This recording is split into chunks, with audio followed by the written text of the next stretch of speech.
সালাম আলাইকুম। বাংলা নিকেতন job solution class আজকের 3 নম্বর। এই ক্লাসটিতে আপনাদের সকলকে স্বাগত জানাচ্ছি। আজকের ক্লাসটিতে আমরা যে টপিকগুলো আলোচনা করব আহ সেই টপিকগুলো খুবই গুরুত্বপূর্ণ। আমরা নিয়েছি 44তম বিসিএস, 18তম শিক্ষক নিবন্ধনের স্কুল পর্যায় 2 এবং প্রাইমারি তৃতীয় ধাপ 2023 সালে যে পরীক্ষাটি হয়েছে সেখান থেকে আমরা প্রশ্নগুলো নিয়েছি। এখানে টোটাল আমরা প্রশ্ন সমাধান করবো আজকে হচ্ছে 83টি। হ্যাঁ, টোটাল 83টি প্রশ্ন সমাধান করবো আজকে আমরা এখানে। 35টি হচ্ছে 44তম বিসিএস, 18তম শিক্ষক নিবন্ধনের 25টি এবং প্রাইমারি তৃতীয় ধাপের 23টি প্রশ্ন নিয়েছি। এই প্রত্যেকটি প্রশ্ন খুব গুরুত্বপূর্ণ। আমরা এই প্রশ্নগুলোর সমাধান করব, আপনারা সবাই উত্তর করার চেষ্টা করবেন। আমরা প্রথম প্রশ্নটিতে চলে যাই। প্রথম প্রশ্নটি কি? প্রথম প্রশ্নটি হচ্ছে ইতর বিশেষ বলতে কি বোঝানো হয়েছে? ইতর বিশেষ মানে কি? এটি একটা বাগধারা, এটি একটি বাগধারা থেকে আসা প্রশ্ন। এই বাগধারাটির অর্থ কি? দুর্বৃত্ত, চালাকি, পার্থক্য নাকি অপদার্থ?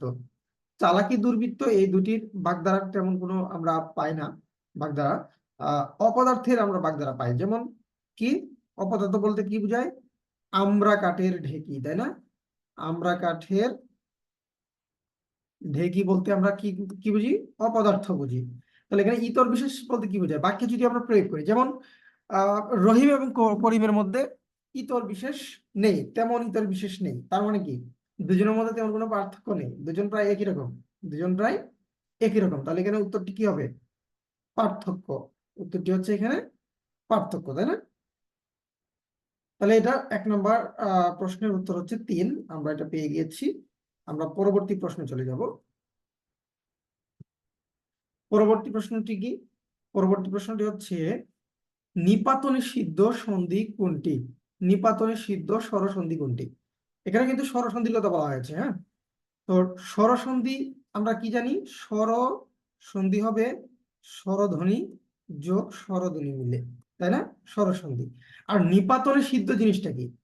নিপাতনে সিদ্ধ জিনিসটা হচ্ছে, আচ্ছা প্রশ্নটা কি দেখতে পাচ্ছেন আপনারা? প্রশ্নটা কি দেখা যাচ্ছে নাকি ডেকে গেছে প্রশ্ন?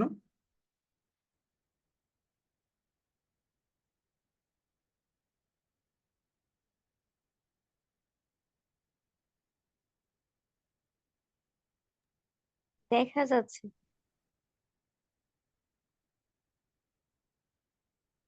নিপাতনে সিদ্ধ মানে কি? যেটা কোনো নিয়ম মানে না। সাধারণত আমরা জানি কি স্বরসন্ধি কি হবে? স্বরধ্বনি যোগ স্বরধ্বনি মিলে নতুন একটা স্বর উৎপন্ন হবে, তাই তো? নতুন স্বর উৎপন্ন হবে। কিন্তু নিপাতনের সিদ্ধ যেটা হবে সে কোনো নিয়ম মানবে না। আমরা এখানে এসে কি দেখতে পাবো? এখানে এসে দেখতে পাবো যে নিয়ম যা হওয়ার কথা ছিল তা হবে না, ভিন্ন কিছু হবে। সেই ভিন্ন কিছুটা কেমন হয় আমরা একটু দেখার চেষ্টা করি। হ্যাঁ, যেমন ধরেন প্রথম অংশে, সন্ধির প্রথম অংশ যদি স্বরেয় থাকে, তাহলে পরের অংশ যদি স্বরেয় থাকে, তাহলে দুইটা মিলে কি হবে? স্বরে আ। এরকম একটা নিয়ম আছে, তাই তো? এরকম একটা নিয়ম আছে। এরকম নিয়ম যদি ফলো করে তাহলে আমরা বুঝবো যে এখানে নিপাতন সিদ্ধ না। নিপাতন সিদ্ধ হচ্ছে সেটাই হবে যেখানে নিয়মটা মানবে না, এরকম আর কি সিস্টেম। তাহলে আমরা একটু দেখি নিয়ম মেনেছে কিনা। দেখুন শেষ থেকে যাই আমরা। হ্যাঁ, শেষ থেকে শুরু থেকে যাই। এখানে কি? জ্যোতি, রস ই। আমি কিন্তু সন্ধির ক্ষেত্রে বলেছিলাম আপনাদেরকে যে সন্ধির ক্ষেত্রে শব্দের অর্থ জানা এবং শব্দ চেনা, শব্দের মূল চেনা খুবই গুরুত্বপূর্ণ। সন্ধিতে আপনারা যত ধরনের সন্ধিতে আপনারা যত ধরনের কি পাবেন? সন্ধিতে যত ধরনের ইন্দ্র পাবেন সকল ইন্দ্র হচ্ছে রস্বই দিয়ে, সকল ইন্দ্রই রস্বই দিয়ে হবে। তাহলে এখানে রস্বই যুগ রস্বই সমান সমান হচ্ছে কি? দীর্ঘই। এটা একটা নিয়ম। তাহলে আমরা দেখতে পাচ্ছি যে দুইটা ই ধ্বনি মিলে একটা দীর্ঘ ই হয়েছে। এটা কিন্তু নিয়ম মেনে হয়েছে। এটা কি নিয়ম মেনে হয়েছে? যেহেতু এটা নিয়ম মেনে হয়েছে, এখানে এটা কিন্তু নিপাতনের সিদ্ধ না, এটা নিয়ম মেনেছে। তারপরে আমরা দেখি বি যুগ অঙ্গ বঙ্গ। দেখুন বি, এখানে কি আছে? রস্য ই। আর এখানে কি আছে? স্বরে অ। রস্য ই এবং স্বরে অ মিলে এখানে অধ্বনি হয়েছে। তাহলে বঙ্গ। এইটাও কিন্তু কি হয়েছে? সন্ধির নিয়মটা মেনেছে। এবং দেখুন পৌ যুগ অক পাবক, কোন শব্দের শেষে যদি অক শব্দটা থাকে আমরা জানি এটা কি হয়ে যায়? প্রত্যয় সাধিত হয়ে যায়। আবার সন্ধির ক্ষেত্রে কিন্তু অনেকগুলো মেনে মানে সেম জিনিস মেনে চলে। তাহলে এখানে পৌ যুগ অক পাবক, এটা কিন্তু আপনার প্রত্যয়ের ক্ষেত্রে যদি বলি তাহলে এখানে গুণ এবং বৃদ্ধির কাজ হয়েছে। গুণ এবং বৃদ্ধি আমরা আলাদা আলোচনা করবো, যেহেতু সন্ধির বিষয় সেজন্য আলাদা করছি না। তারপরে মনে রাখুন যে এখানে কি ছিল, ঔকার ছিল, ও এখানে ছিল ও এবং অ, দুয়ে মিলে কি হলো আ। তাহলে এখানেও কিন্তু নিয়ম মেনেছে। নিয়মটা মানে না কোথায়, এই যে দেখুন খেয়াল করে এখানে ও, এখানে ও যুগ অ, এই দুই মিলে কি হওয়ার কথা ছিল জানেন, এই দুই মিলে হওয়ার কথা ছিল হচ্ছে অ, দুই মিলে অধ্বনি হওয়ার কথা ছিল, কিন্তু এখানে কি আসছে আ, গবাক্য, তাই না? সুতরাং এইটা হচ্ছে নিপাতনের সিদ্ধ সন্ধি। নিপাতনের সিদ্ধ সন্ধি কোনটি, এক নাম্বারটি। এখানে আরেকটা জিনিস আপনারা একটু খেয়াল করেন, আমি আরেকটা উদাহরণ দিই। যেমন ধরেন আমি যদি বলি কুল যোগ অটা, আমরা কি হওয়ার কথা এখানে কুল, এখানে কি আছে একটা স্বরধ্বনি উজ্জ্বল, তাই না? প্লাস এখানে একটা অধ্বনি সমান সমান সরেয়া হওয়ার কথা না, সরেয়া হওয়ার কথা। কিন্তু এটা মূল শব্দটা কি, কুলটা, কুলটা, এখানে অ হয়েছে আ হয় নাই, কুলাটা হয় নাই। সুতরাং এটাও কিন্তু নিপাতনের সিদ্ধ সন্ধি। এরকম স্বৈর নিপাতনের সিদ্ধ সন্ধি। তাহলে নিপাতনে কিছু সিদ্ধ সন্ধি রয়েছে, স্বরসন্ধি, এগুলো আমাদের মনে রাখতে হবে। এখানে উত্তর আমরা পেয়ে গেছি, উত্তর হচ্ছে এক নাম্বারটা। চাঁদের অমাবস্যা, চাঁদের অমাবস্যা এটি কার, চাঁদের অমাবস্যা একটি উপন্যাস। এই উপন্যাসটি কার রচনা বলুন তো?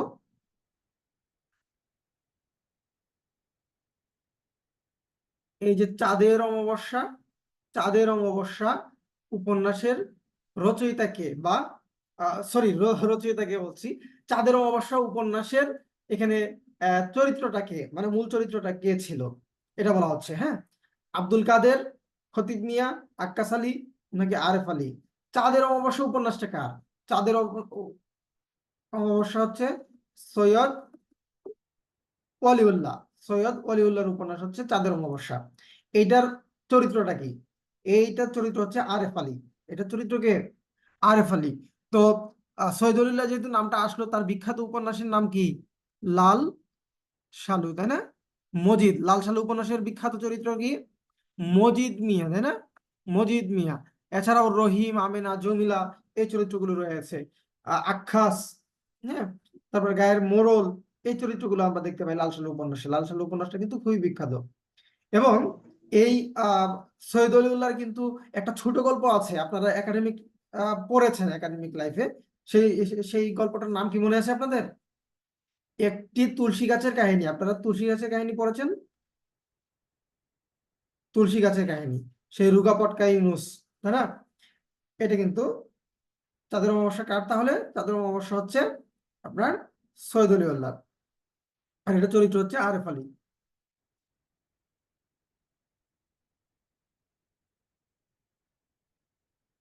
আমরা পরবর্তী প্রশ্নে চলে যাব। 4 নম্বর প্রশ্ন, রবীন্দ্রনাথ ঠাকুরের একটি লাইন, মরণ রে তুহু মম শ্যাম সমান। এই যে লাইনটি দেখতে পাচ্ছেন আপনারা, এই লাইনটির রচয়িতা কে? মরণ রে তুহু মম শ্যাম সমান, এই তুহু মানে হচ্ছে তুই, তুহু মানে কি, তুই, তুমি। মম মানে কি, মম মানে হচ্ছে আমার, আর মরণ তো আমরা সবাই জানি। আর শ্যাম মানে কি জানেন, শ্যাম, শ্যাম মানে হচ্ছে পরাণের প্রিয়, পরাণ প্রিয়, হ্যাঁ, কৃষ্ণ, কৃষ্ণ প্রাণ প্রিয়, ঠিক আছে? তো এখানে এইটা উক্তিটা কার, একটু ভাষাটা কিন্তু কিসের মতো মনে হয় বলুন তো? ভাষাটা কার মতো মনে হয়, বিদ্যাপতির মতো মনে হয় না ভাষাটা? কেন ভাষাটা বিদ্যাপতির মতো মনে হয়? কারণ হচ্ছে এই যে মরণ রে তুহু মম শ্যাম, এটা হচ্ছে ব্রজবুলি ভাষা। কি ভাষা?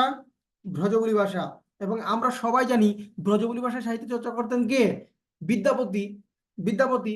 তাহলে এই ব্রজবুলি ভাষাটা কি, এটা হচ্ছে একটা কৃত্রিম কবি ভাষা, এবং এটা হচ্ছে বাংলা প্লাস মৈথিলি, এই দুই ভাষার মিশ্রণ হচ্ছে কি ব্রজবুলি ভাষা।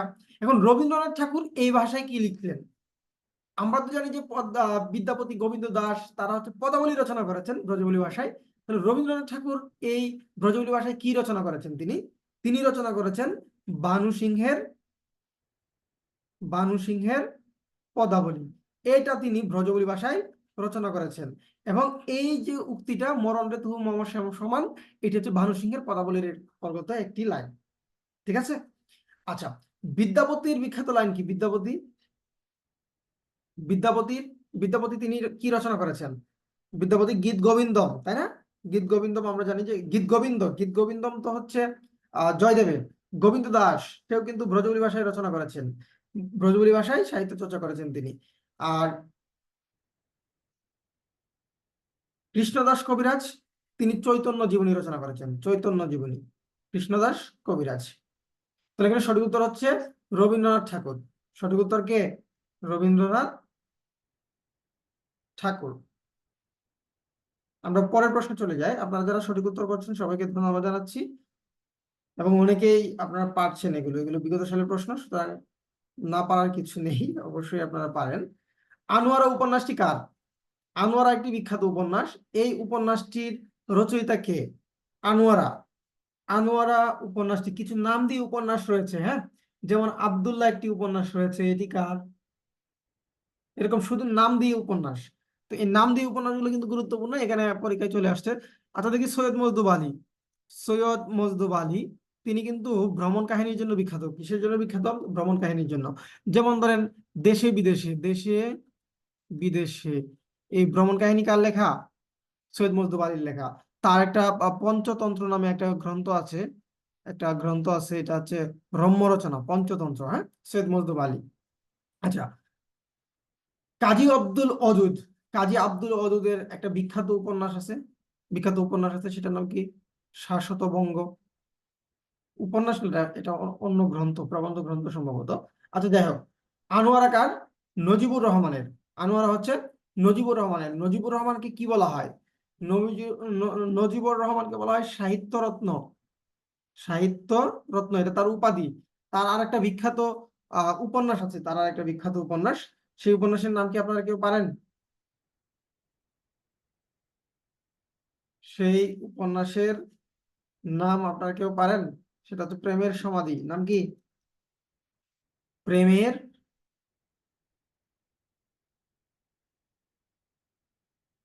প্রেমের সমাধি হচ্ছে তার আরেকটা বিখ্যাত উপন্যাসের নাম।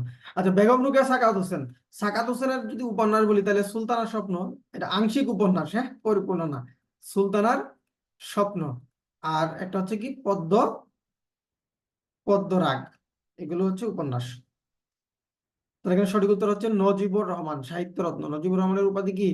সাহিত্য রত্ন হচ্ছে তার উপাধি। পরের যে প্রশ্নটি রয়েছে, নিচের কোন বাক্যটি শুদ্ধ? এখানে কয়েকটা বাক্য রয়েছে, এই বাক্যগুলোর মধ্যে অপপ্রয়োগ হয়নি কোনটির মধ্যে? আমরা দেখি, আমি কারো সাথেও নেই, সাথেও নেই, সতেরোতেও নেই। সতেরো কথাটা অপপ্রয়োগ। এটা কি হওয়ার কথা ছিল? আমি কারো সাথেও নেই, কারো পাঁচেও নেই, তাই না? সাত পাঁচ আমরা বলি না, সাত পাঁচ। আচ্ছা, আপনি সপরিবারে আমন্ত্রিত, এই যে একটা হচ্ছে দন্ত স কোন শব্দের আগে, আর একটা হচ্ছে দন্ত স বফলা, দুইটার পার্থক্য কি? এই দন্ত স মানে কি? দন্ত স মানে হচ্ছে শহীদ, শহীদ মানে সাথে, সঙ্গে। আর এই যে দন্ত স বফলা, এটা বলতে নিজ বুঝায়, নিজ। আচ্ছা বলুন তো, সপরিবার যদি দন্ত স দেই তাহলে হবে কি? আপনি পরিবারের সহিত আমন্ত্রিত, মানে হচ্ছে আপনি এবং আপনার পরিবার সকলে আমন্ত্রিত, তাই না? আচ্ছা, আর যদি দন্তস্ব বফলা দেই তাহলে কি বোঝায়? আপনার নিজ পরিবারে আমন্ত্রিত। আপনি কি নিজ পরিবারে আমন্ত্রিত? পরিবার তো নিজেরই হয়। তাহলে কি এখানে এইটা কিন্তু ভুল প্রয়োগ আছে। এখানে যদি দন্তস্ব হতো তাহলে কিন্তু সঠিক হতো। তার দু চোখ অশ্রুতে ভেসে গেল, সারা জীবন ভূতের মজুরি খেটে মটলাম। আচ্ছা, ভূতের মজুরি, এইটা কিন্তু একটা বাগধারা, হ্যাঁ। তো শব্দটা কি? ভূতের মজুরি নাকি বেগার? ভূতের বেগার খেটে মরলাম, তাই না? শব্দটা হবে বেগার। তাহলে এটা কিন্তু এখানে ভুল আছে। সঠিক কোনটা? তার দু চোখ অশ্রুতে ভেসে গেল, তার দু চোখ অশ্রুতে ভেসে গেল। এটা কিন্তু অনেক সময় ভুল প্রয়োগ দেয়া থাকে, যেমন অশ্রু জলে ভেসে গেল। অশ্রু মানে কি? চোখের জল। তাহলে এখানে আবার নতুন করে অশ্রু জল জল লেখার অপপ্রয়োগ হয়। তাহলে এখানে আমরা সঠিক উত্তর পাচ্ছি 3 নাম্বারটা।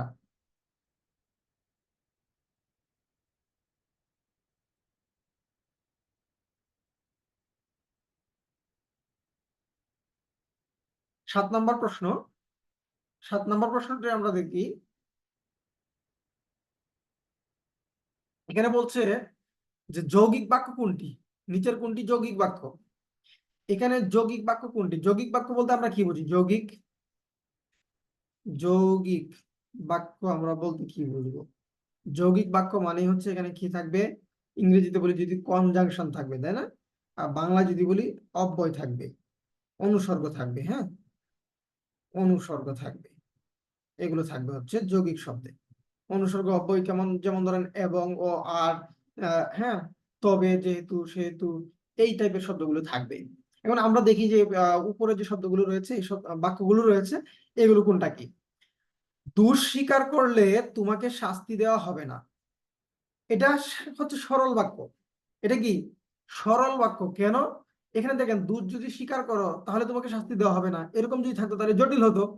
আবার দোষ স্বীকার করো তবে তোমাকে শাস্তি দেওয়া হবে না, তাহলে এটা হতো যৌগিক বাক্য। আবার দেখেন, তিনি বেড়াতে এসে কেনাকাটা করলেন, এটাও কিন্তু সরল বাক্য। কারণ এখানে কি, তিনি বেড়াতে এসে কেনাকাটা করলেন, এখানে কিন্তু আমরা দেখতে পাচ্ছি যে সমাপিকা ক্রিয়া একটাই, এবং এখানে কিন্তু কোনো ধরনের শর্ত নাই। শর্তটা কেমন হতো যদি জটিল বাক্য হতো? যে তিনি বেড়াতে আসলেন, তিনি বেড়াতে আসলেন এবং কেনাকাটা করলেন, এটা হলো জটিল, কি বলে, যৌগিক হতো। তিনি বেড়াতে আসলেন এবং কেনাকাটা করলেন, এটা হতো যৌগিক। মহৎ মানুষ বলে সবাই তাকে সম্মান করে, যেহেতু সে মহৎ সেহেতু তাকে সবাই সম্মান করে, এটা হতো জটিল। আর যদি এটাকে যৌগিক করি তাহলে কি হবে? তিনি মহৎ এবং সবাই তাকে সম্মান করেন, তাই না? কিন্তু এইখানে দেখেন, ছেলেটি চঞ্চল তবে মেধাবী, এই যে তবে শব্দটা এখানে কনজাংশন হিসেবে ব্যবহার করা হয়েছে, সঠিক হচ্ছে ছেলেটি চঞ্চল তবে মেধাবী, এটা হবে যৌগিক বাক্য। আর বাকিগুলো সব সরল বাক্য।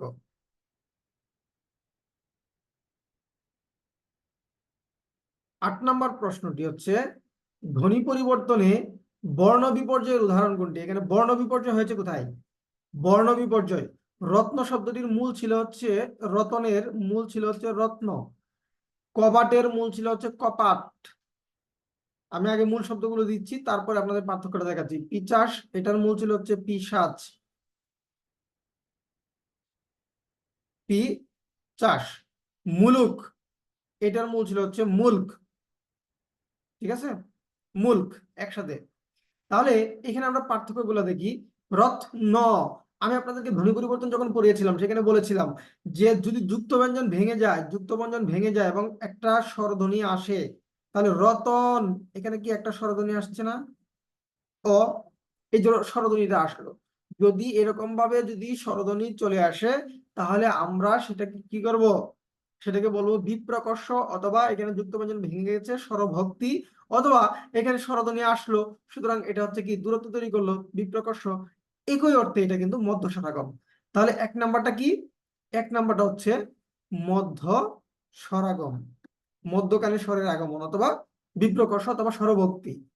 দেখুন, এখানে শব্দটা ছিল হচ্ছে কপাট, এখানে হচ্ছে কবাট, অর্থাৎ এখানে পটা কি হয়ে গেছে? ব। তাহলে এখানে বিকৃতি হয়েছে, কি বিকৃতি হয়েছে? ব্যঞ্জন বিকৃতি হয়েছে এখানে। তারপরে কি, মুলুক, শব্দটা ছিল হচ্ছে মুল্ক থেকে মুলুক, এখানে ল হলন্ত ছিল কিন্তু একসাথে যুক্ত, যুক্ত আকারে ল হলন্ত আকারে কিন্তু, হ্যাঁ। আর এখানে রুস্বকার চলে আসছে, স্বরধ্বনি চলে আসছে, যেহেতু এখানে স্বরধ্বনি চলে আসছে সুতরাং এটা কিন্তু মধ্য স্বরাগম, এটা কি মধ্য স্বরাগম। এখন দেখেন, পিচাস আর পিশাচ, আচ্ছা এটা ভুল লিখেছি, এটা তালে ভাষ্যটা এখানে হবে আগে। তো এখানে তালে ভাষ্যটা আগে ছিল, এখানে তালে ভাষ্য পরে চ আগে চলে আসছে, অর্থাৎ স্থান পরিবর্তন হলো। তাহলে ধ্বনি পরিবর্তনের এখানে কি হয়েছে? বর্ণ বিপর্যয় বা ধ্বনি বিপর্যয় হয়েছে এখানে। মূল শব্দটা কি ছিল? পি সাচ, মূল শব্দটা ছিল হচ্ছে পি সাচ।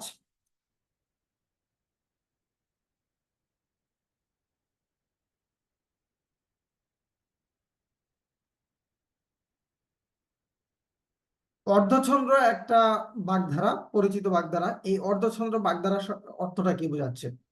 অর্ধচন্দ্র বাগধারা দ্বারা কি বোঝাচ্ছে বলুন তো? অর্ধচন্দ্র,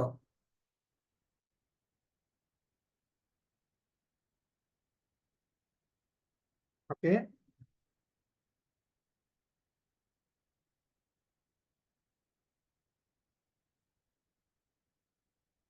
অর্ধচন্দ্র একটা বাগধারা, এটা দ্বারা কি বোঝায়? অর্ধচন্দ্র কেমন বলুন তো? অর্ধচন্দ্র এরকম না?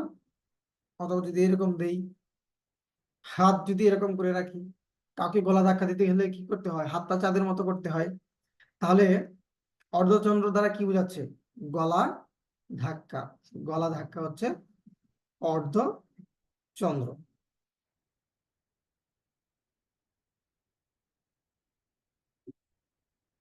10 নম্বর প্রশ্ন, হরতাল। হরতাল কোন ভাষার শব্দ? হরতাল কোন ভাষার শব্দ? পর্তুগিজ, হিন্দি, গুজরাটি, ফরাসি। আচ্ছা, এখানে গুজরাট নামটা তো আমরা সবাই চিনি, তাই না? গুজরাট ভারতে অবস্থিত। তো এই গুজরাট জায়গাটা কিন্তু মারাত্মক হাঙ্গামা হয়। কি হয়? হাঙ্গামা, দাঙ্গা, এগুলো কোথায় হয়? গুজরাটে হয়। তাহলে হাঙ্গামা, হামলা মামলা, দাঙ্গা এগুলো যেখানে হয়, সেখানে তো হরতাল হয়, তাই না? সেখানে হরতাল হয়। তাহলে গুজরাটি শব্দ হচ্ছে হরতাল। হরতাল হচ্ছে গুজরাটি শব্দ। পর্তুগিজ শব্দ কিছু রয়েছে গুরুত্বপূর্ণ। সেই পর্তুগিজ শব্দগুলো কি কি? যেমন ধরুন, আহ আমি যদি বলি আনারস, পেয়ারা, পিন, আলপিন, গির্জা, গুদাম, চাবি, পাউরুটি, বালতি, এরকম কয়েকটা গুরুত্বপূর্ণ শব্দ হচ্ছে পর্তুগিজ শব্দ। এই পর্তুগিজরা হচ্ছেন পর্তুগালের অধিবাসী। হ্যাঁ, তো এই শব্দগুলো আমরা একটু খেয়াল রাখবো, আমাদের প্রায় কিন্তু পরীক্ষায় আসে।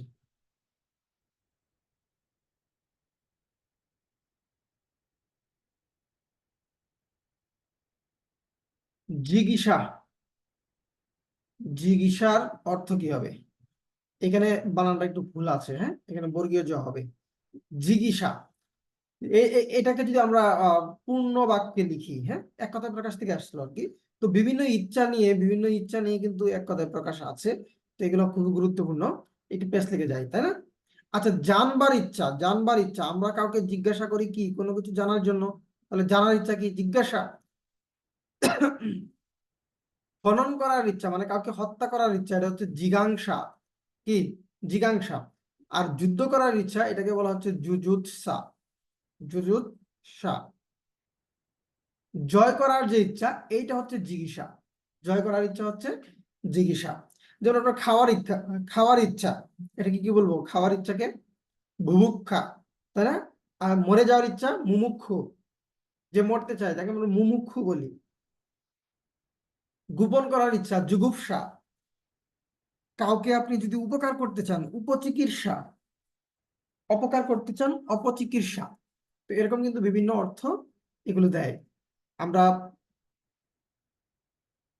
পরের প্রশ্নে চলে যাই। পরের প্রশ্নটি কি? যে এখানে নিচের কোনটি তৎসম শব্দ? কোনটি তৎসম শব্দ? তৎসম শব্দ কোনটি? আমি আপনাদেরকে তৎসম শব্দ চেনার উপায় বলেছিলাম। তার মধ্যে কিছু স্বরধ্বনির চিহ্ন দিয়েছিলাম, যে সেখানে কি থাকবে? দীর্ঘই অথবা কি বলে, দীর্ঘই অথবা দীর্ঘিকার, আর দুর্গু অথবা দুর্গুকার, তাই না?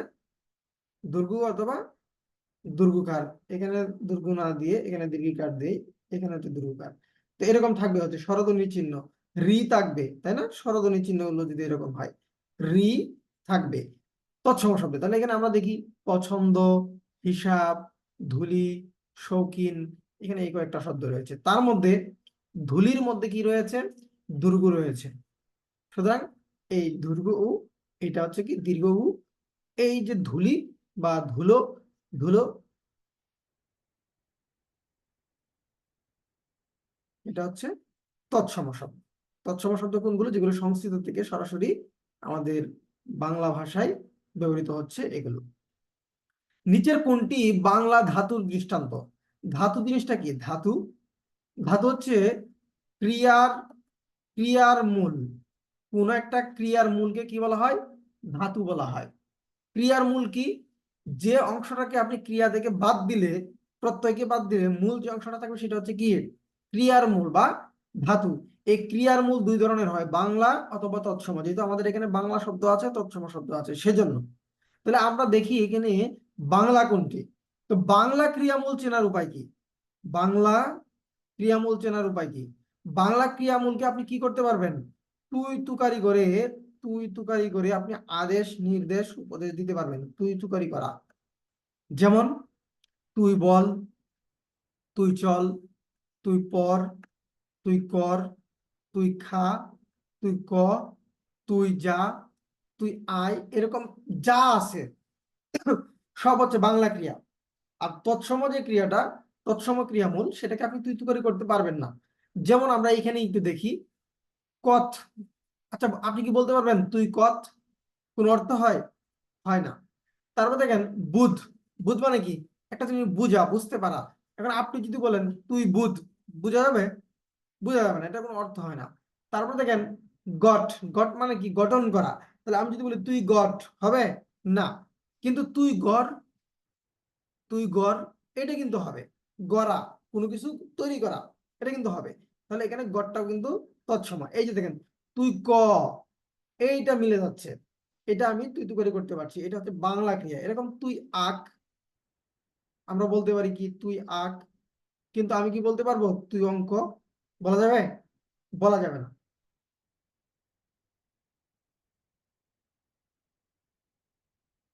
ঠিক আছে, তাহলে আমরা পরের প্রশ্নে যাই। পরের প্রশ্নটি কি? ইসলাম এবং সুফি মতের প্রভাবে, ইসলাম এবং সুফি মতের প্রভাবে, বিশেষ করে মধ্যযুগের শুরুতে, হ্যাঁ, মধ্যযুগের শুরুতে ভারতবর্ষে কি ঘটেছিল? বর্ণবাদের পুনরুত্থান, রাষ্ট্র বিপ্লব, চিন্তা বিপ্লব, নাকি অভিবাসন বিপ্লব? কোনটি হয়েছিল ইসলাম এবং সুফি মতের প্রভাবে? সুফি মত যদি বলি, সহজ ভাষায় যদি বলি আপনাদেরকে, ইসলামের আগমন ঘটছে কবে? 1204 সালে। ইখতিয়ারউদ্দিন মোহাম্মদ বিন বখতিয়ার খলজির মাধ্যমে বাংলায় ইসলামী শাসন আসে। আর সুফি মত আসে কাদের মাধ্যমে? সুফি মত আসে হচ্ছে শাহজালাল, শাহপরাণ, হ্যাঁ, তাদের মাধ্যমে। তো শাহ সুলতান, তাদের মাধ্যমে আসে। তো তাদের মাধ্যমে যে আসছে সুফিবাদ, এটা কি ঘটিয়েছিল? বর্ণবাদের পুনরুত্থান তো ঘটায় নাই। কারণ হচ্ছে ইসলাম কখনোই বর্ণবাদ সমর্থন করে না। মানুষ হিসেবে আমরা সবাই সমান। পৃথিবীতে যদি সবচেয়ে সাম্যের কোনো ধর্ম থাকে, সেটা হচ্ছে গিয়ে ইসলাম ধর্ম। রাষ্ট্র বিপ্লব হয়নি, রাষ্ট্র বিপ্লব হয়নি, চিন্তা বিপ্লব হয়েছিল। কি হয়েছিল? চিন্তা বিপ্লব। চিন্তা চেতনায় মানুষের পরিবর্তন এসেছিল, এবং সমাজে যে প্রচলিত উঁচু নিচু ভেদাভেদ ছিল, সেগুলো কিন্তু ধীরে ধীরে কমে আসে। কারণ শ্রেণী বৈষম্য বিশ্বাস করে না ইসলাম ধর্ম। ওকে, নিচের কোন বানানটি শুদ্ধ? এখানে শুদ্ধ বানান কোনটি? এই শুদ্ধ বানানটাতে বেশি আলোচনার কিছু নাই। এটা আপনাদেরকে আমি আগে বলেছিলাম যে একটা জিনিস মনে রাখবেন, সেটা হচ্ছে কি, দুই পাশে দুই কলা গাছ, মধ্যখানে হচ্ছে মহারাজ। মানে হচ্ছে কি, দুই পাশে রস্যুকার, মধ্যখানে কি দীর্ঘকার। তাহলে দেখি কোনটা মিলে। এটা তিনটাই রস্যুকার, তাহলে এটা বাদ। এটা শুরুতে দীর্ঘকার, শেষে দীর্ঘকার, মধ্যখানে হচ্ছে রস্যুকার, পুরাই উল্টা, এটাও বাদ। এই মুমূর্ষু প্রথমে দীর্ঘকার, তারপরে দীর্ঘকার, তারপরে রস্যকার। একমাত্র মিলছে কোথায়? দুই পাশে দুইটা কলা গাছ, মধ্যখানে মহারাজ। এটা কি 3 নাম্বারটা? এটা দিয়ে মনে রাখবেন। ওকে, মুমূর্ষু কিন্তু খুবই গুরুত্বপূর্ণ। এটা প্রায় পরীক্ষাতেই দেখবেন যে চলে আসে। নিচের কোনটি অগ্নির সমার্থক শব্দ নয়? অর্থাৎ এখানে 3টি শব্দ আছে অগ্নির সমার্থক। অগ্নি মানে কি? অগ্নি মানে হচ্ছে, অগ্নি মানে হচ্ছে আগুন। তাহলে আগুনের সমার্থক শব্দ আছে 3টি, আর একটি আগুনের সমার্থক শব্দ না। বহ্নি শব্দের অর্থ কি? আগুন। বায়ু সখা মানে কি? আগুন। বায়ু সখা মানে হচ্ছে বাতাস বলে কিন্তু আগুন ধাও ধাও করে আলো জ্বলে, তাই না? বায়ু সখা। বৈশ্যান্নর, বৈশ্যান্নরও আগুন। এরকম সর্বসূচি আগুন। ঠিক আছে। আচ্ছা, পাবক আগুন। এখন আমরা দেখি এখানে আবির শব্দের অর্থ কি? আবির, এই আবির শব্দের অর্থ হচ্ছে লাল। আবির শব্দের অর্থ হচ্ছে লাল। অনেক সময় আবির শব্দের অর্থ কি? সূর্য বোঝায়। আবির শব্দের অর্থ সূর্য বোঝায়। তাহলে এটা সঠিক উত্তর হচ্ছে খ, অর্থাৎ আগুনের সমার্থক নয় কোনটি? আবির।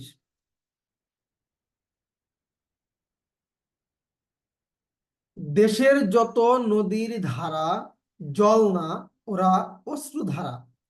এই উক্তিটি নিচের কোন পারিভাষিক অলংকার ধারা সূচিত? ছন্দ এবং অলংকার খুবই গুরুত্বপূর্ণ, বিশেষ করে বিসিএস পরীক্ষার জন্য। একটা না একটা প্রশ্ন সেখান থেকে থাকবেই। তাহলে এখানে কি বলছে, একটু বাক্যটা একটু খেয়াল করেন।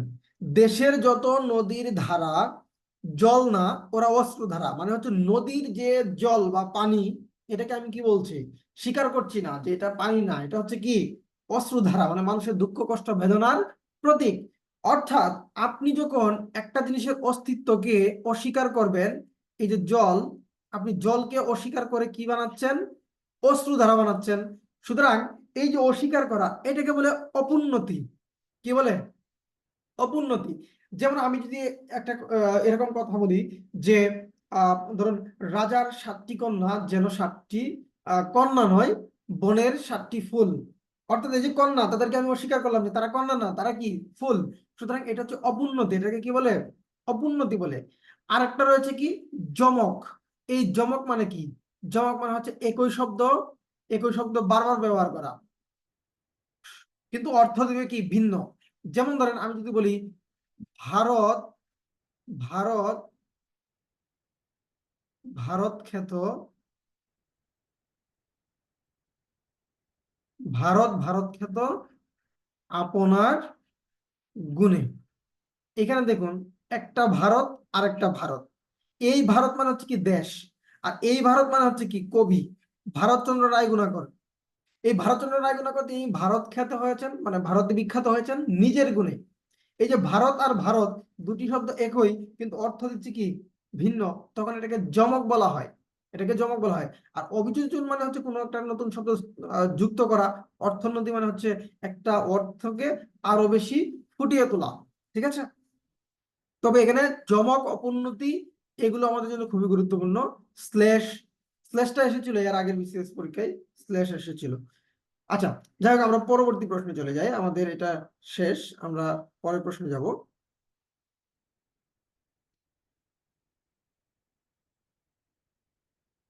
যথারীতি কোন সমাসের দৃষ্টান্ত? যথারীতি এটি কোন সমাসের দৃষ্টান্ত?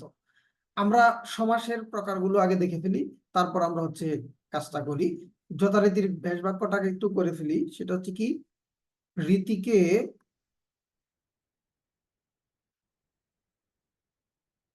অতিক্রম না করে, রীতিকে অতিক্রম না করে, এটা হচ্ছে কি? যথারীতি। এখন আসেন আমরা বাকিটা দেখি। অব্যয়ভাব সমাস কি হবে?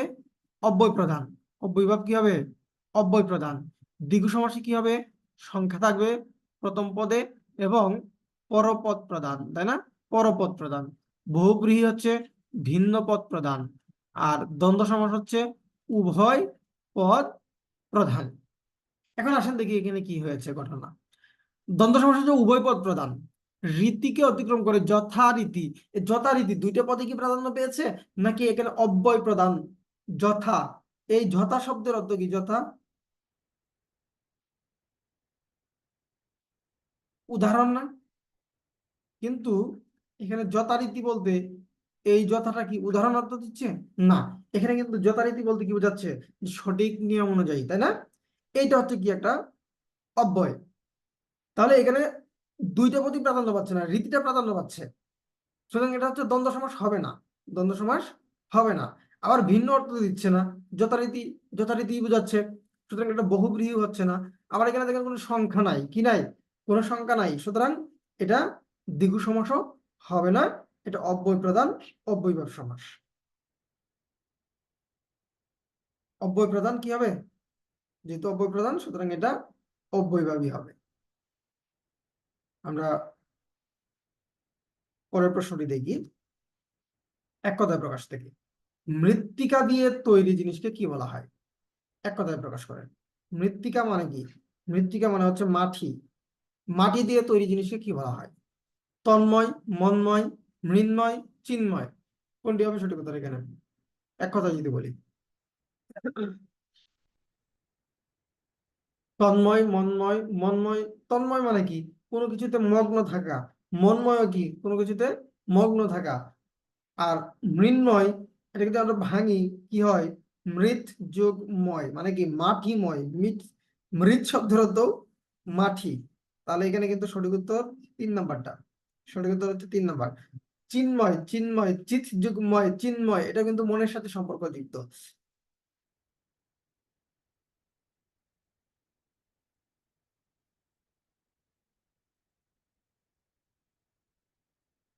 শ্রীকৃষ্ণ কীর্তন কাব্যটি কোথা থেকে উদ্ধার করা হয়েছিল? এটা আমাদের বহুল আলোচিত প্রশ্ন, এবং আমরা এই প্রশ্নটি কিন্তু প্রচুর আলোচনা করেছি, আর শ্রীকৃষ্ণ কীর্তনের সম্পূর্ণ ক্লাসও নিয়েছি। আশা করি যারা ক্লাসটি করেছিলেন তারা সবাই পারবেন, কারোরই ভুল হবে না। শ্রীকৃষ্ণ কীর্তন কাব্য, এই কাব্যটি 1909 সালে বসন্ত রঞ্জন রায়, নাম কি? বসন্ত রঞ্জন রায়, তিনি পশ্চিমবঙ্গের পশ্চিমবঙ্গের বর্ধমানের কাকিল্লা গ্রাম থেকে, কোথা থেকে? কাকিল্লা থেকে, তাই না? কাকিল্লা থেকে তিনি উদ্ধার করেছিলেন। কাকিল্লার কোথা থেকে? নেপালের রাজদরবার থেকে না, নেপালের রাজদরবার থেকে চর্যাপদ, নেপালের রাজদরবার থেকে চর্যাপদ। আর গোয়ালগড়ের মাথা থেকে তিনি পেয়েছিলেন কি? শ্রীকৃষ্ণ কীর্তন কাব্য। শ্রীকৃষ্ণ কীর্তন কাব্যের রচয়িতা কে? বরু চণ্ডীদাস, বরু চণ্ডীদাস। এবং এটি কিন্তু তালপাতার পুঁথি ছিল, হ্যাঁ, তালপাতায় লেখা ছিল, এই জন্য অনেকগুলো খণ্ড পাওয়া যায় নাই, যেমন বিরহ খণ্ডের পরের খণ্ড আর পাওয়া যায় নাই। বিদ্যাপতি মূলত কোন ভাষার কবি ছিলেন? আমরা তো বিদ্যাপতিকে বৈষ্ণব পদাবলীর অবাঙালি কবি হিসেবে চিনি, তাই না? বৈষ্ণব পদাবলীর অবাঙালি কবি হচ্ছেন কে? এই বিদ্যাপতি। তো তিনি কোন ভাষার কবি ছিলেন? মারাঠি না, হিন্দি না, গুজরাটিও না, তিনি মৈথিলি ভাষার কবি ছিলেন। এবং তিনি ব্রজবুলি ভাষার জনক, ব্রজবুলি ভাষার জনক। তিনি মৈথিলি এবং বাংলা ভাষায়, তিনি কিন্তু বাঙালি না হয়ে বাংলা সাহিত্যে অভিসরণী হয়ে আছেন, তিনি কিন্তু বাঙালি না। এবং তিনি কিন্তু বাংলায় সাহিত্য চর্চা করেন নাই, তিনি বাংলা এবং মৈথিলি এই দুয়ের মিশ্রণে ব্রজবুলি নামে একটা কৃত্রিম কবি ভাষা তৈরি করেছেন। সেই কবি ভাষায় তিনি কিন্তু সাহিত্য চর্চা করেছেন।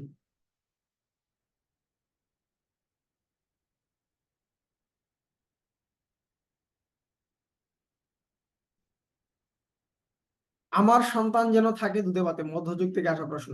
আমার সন্তান যেন থাকে দুধে ভাতে, এই মনোবাঞ্ছনাটি কার? অর্থাৎ এই উক্তিটি কার?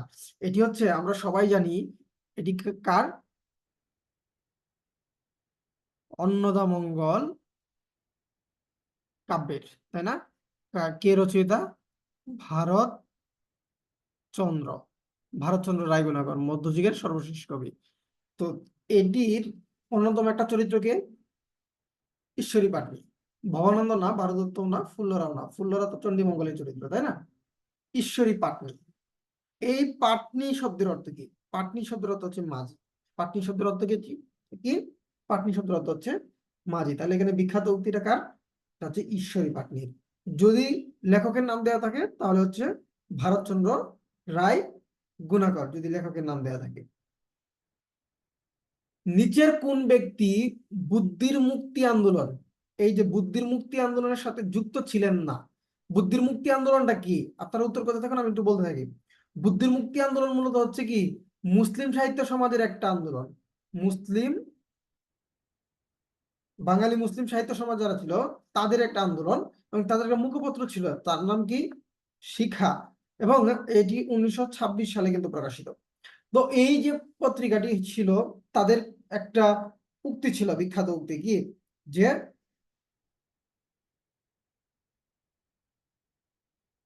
বুদ্ধি যেখানে আড়ষ্ট, মুক্তি সেখানে অসম্ভব, তাই না? এরকম একটা উক্তি আছে না তাদের, যেটা প্রতিটা পেজেই লেখা থাকতো ওই পত্রিকার।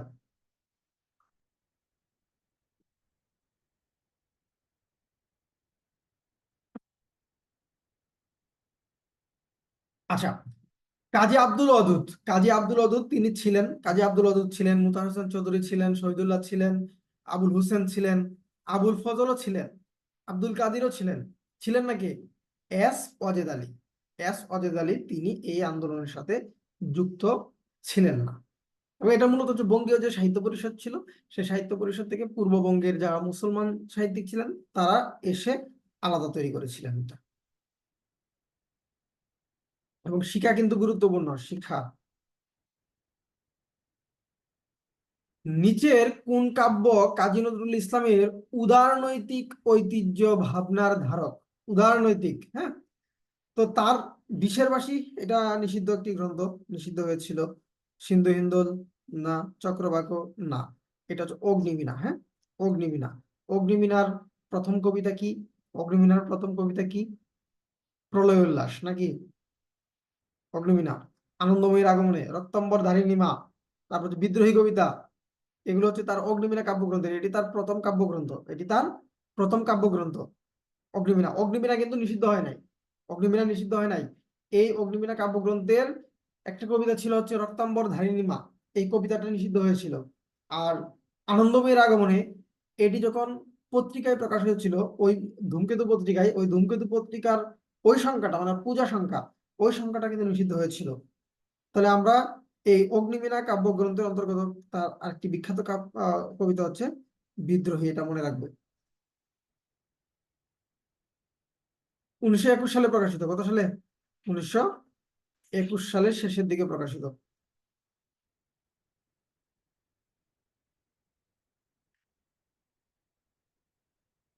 নিচের কোনটি 20 শতকের পত্রিকা? 20 শতকের পত্রিকা, 20 শতক মানে কি? 20 শতক মানে হচ্ছে 1901 থেকে 1999 পর্যন্ত, 1999 পর্যন্ত এই সময়কালের পত্রিকা কোনটি? একটু দেখেন তো। শনিবারের চিঠি, সজনীকান্ত দাস, এটা কিন্তু দুইবার আসা পরীক্ষায় প্রশ্ন, হ্যাঁ। সজনীকান্ত সম্পাদক ছিলেন। এটা কিন্তু একটা ব্যঙ্গাত্মক ব্যঙ্গাত্মক পত্রিকা, হ্যাঁ। এরা কি করতো? পেরোডি বের করতো। জীবনানন্দ দাশ, কাজী নজরুল ইসলাম, তাদের সাহিত্যকর্মের পেরোডি বের করতো। এই শনিবারের চিঠি কাজী নজরুল ইসলামের নাম দিয়েছিলেন কি? গাজী আব্বাস ভিটকেল। বঙ্গদর্শন 1872 সালে প্রকাশিত, কার? বঙ্কিমের। এটি কার? এটি হচ্ছে বঙ্কিমের, তাই না? তত্ত্ববোধিনী কার? অক্ষয় কুমারের। অক্ষয় কুমার। সংবাদ প্রভাকর কার? সংবাদ প্রভাকর এটাও কিন্তু 19 শতকের, 1833-এর। তো সংবাদ প্রভাকর কার হচ্ছে? ঈশ্বর চন্দ্র গুপ্ত। সঠিক উত্তর কোনটি হবে? শনিবারের চিঠি, শনিবারের চিঠি হচ্ছে 20 শতকের সাহিত্যকর্ম।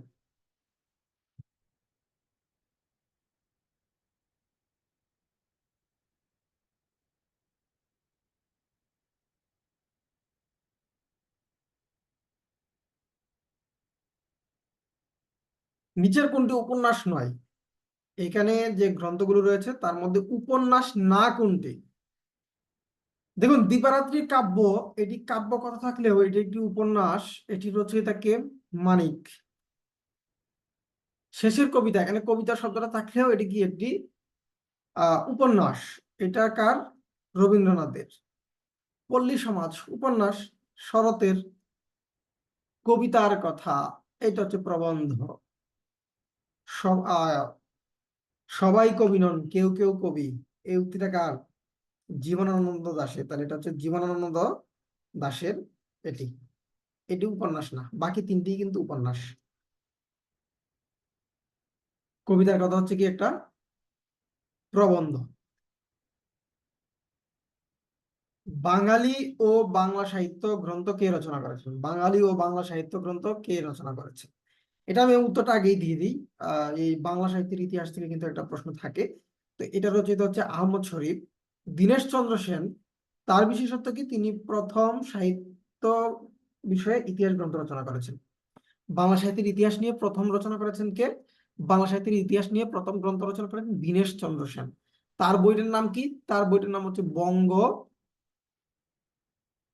ভাষা ও সাহিত্য। গোপাল হালদার, তিনি লিখেছেন কি?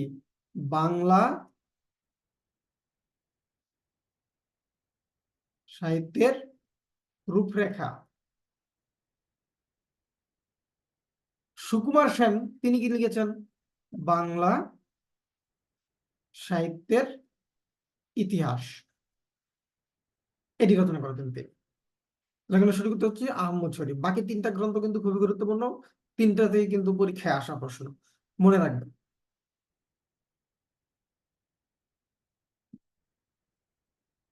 মনোরমা, মনোরমা বঙ্কিমের কোন উপন্যাসের চরিত্র? বঙ্কিম 14টা উপন্যাস রচনা করেছেন এবং তার প্রত্যেকটা উপন্যাসই কিন্তু সমান গুরুত্বপূর্ণ এবং বিখ্যাত। তাহলে এখানে দেখি কৃষ্ণকান্তের উইল। কৃষ্ণকান্তের উইলের হচ্ছে চরিত্র হচ্ছে রোহিণী। দুর্গেশ নন্দিনী, এটার চরিত্র হচ্ছে তিলোত্তমা। তিলোত্তমা, আয়েশা, হ্যাঁ। দুর্গেশ নন্দিনী হচ্ছে আপনার কেন বিখ্যাত? বাংলা সাহিত্যের প্রথম সার্থক উপন্যাস কোনটি? দুর্গেশ নন্দিনী। কত সালে প্রকাশিত? 1865। তাই না? মৃণালিনী বিষবৃক্ষ। বিষবৃক্ষের চরিত্র কি? বিষবৃক্ষের চরিত্র হচ্ছে কুন্দন নন্দিনী। কুন্দন কুন্দন নন্দিনী। তাহলে এখানে সঠিক উত্তর হচ্ছে কি? মৃণালিনী। মনোরমা হচ্ছে মৃণালিনী উপন্যাসের চরিত্র। ব্যক্তপ্রেম এবং গুপ্তপ্রেম এই কবিতা দুটি রবীন্দ্রনাথের কোন কাব্যগ্রন্থের অন্তর্গত? দুটি বিখ্যাত তার কবিতা। এই কবিতা দুটি, তার প্রেম সংক্রান্ত যে কবিতাগুলো, এগুলো মূলত হচ্ছে কোনটা? কেয়া? না। কল্পনাও না। সোনার তরী তো সোনার তরী কাব্যগ্রন্থের সোনার তরী নামের একটা কবিতা রয়েছে, আমরা সবাই এটা পড়েছি। মানসী। সঠিক উত্তর হচ্ছে কি? মানসী। ব্যক্ত প্রেম, গুপ্ত প্রেম, সুপ্ত প্রেম, এই প্রেম টাইপের যা কিছু আছে, মানে নামে আর কি প্রেম, হ্যাঁ, এগুলো সব হচ্ছে মানসী কাব্যের অন্তর্গত।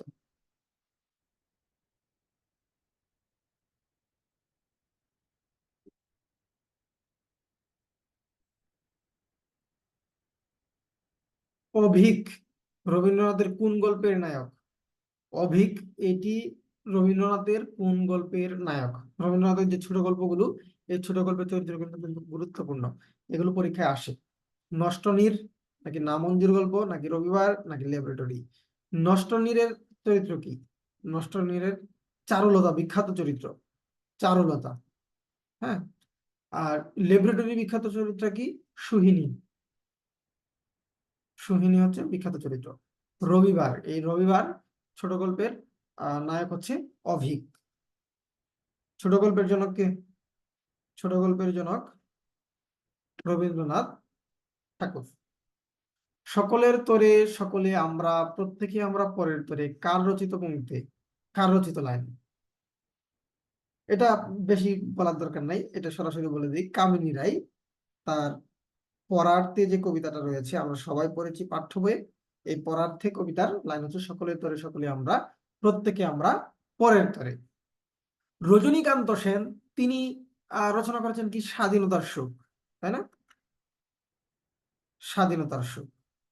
বাবুই পাখিরে ডাকি বলেছি চড়াই, ঘুরে ঘুরে থাকি করো শিল্পের বড়াই, তাই না? ইসমাইল হোসেন সিরাজি, তিনি ছিলেন প্রথম মুসলমান বিদ্রোহী কবি।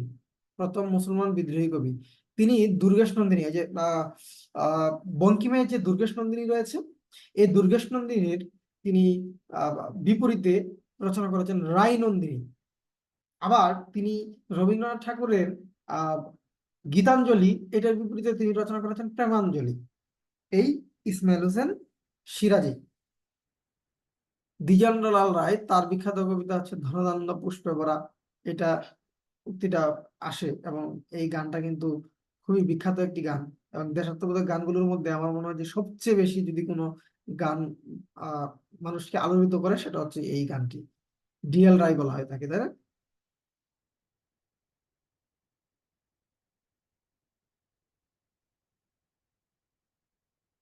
খুকা ও রঞ্জু মাহমুদুল হকের কোন উপন্যাসের চরিত্র? খুকা এবং রঞ্জু কোন উপন্যাসের? কালো বরফ, খেলাঘর, অনুর পাঠশালা, জীবন আমার বোন। এটা হচ্ছে মুক্তিযুদ্ধ ভিত্তিক উপন্যাস। মুক্তিযুদ্ধ ভিত্তিক উপন্যাস, এই জন্য গুরুত্বপূর্ণ। বাকিগুলো আমাদের তেমন একটা গুরুত্বপূর্ণ না, ওগুলো চরিত্র জানার দরকার নাই। এই জীবন আমার বোন মাহমুদুল হকের রচনা। খুখা এবং রঞ্জু, এটা হচ্ছে এই উপন্যাসের চরিত্র।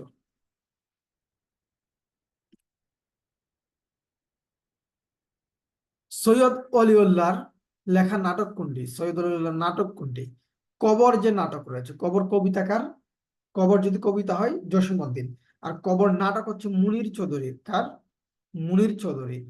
আচ্ছা, পায়ের আওয়াজ পাওয়া যায়, এটা হচ্ছে একটা কাব্যনাট্য। এটা কি? কাব্যনাট্য। কার? এটা হচ্ছে শামসুল হক, সৈয়দ শামসুল হকের। ওরা কদম আলী, এটা মুক্তিযুদ্ধ ভিত্তিক। এটাও কিন্তু মুক্তিযুদ্ধ ভিত্তিক, হ্যাঁ। এটা হচ্ছে ভাষান্দোলন ভিত্তিক। কবর হচ্ছে ভাষান্দোলন ভিত্তিক। পায়ের আওয়াজ পাওয়া যায় মুক্তিযুদ্ধ ভিত্তিক একটি কাব্যনাট্য, প্রথম কাব্যনাট্য। ওরা কদম আলী, এটি হচ্ছে একটি নাটক। এটির রচয়িতাকে মামুনুর রশিদ। মামুনুর রশিদ, ঠিক আছে। রইল কি? বহিপীর। এই সৈয়দুল্লাহ লেখা নাটক হচ্ছে বহিপীর। তার একই রকম একটি উপন্যাস, সেটি হচ্ছে লাল সালু।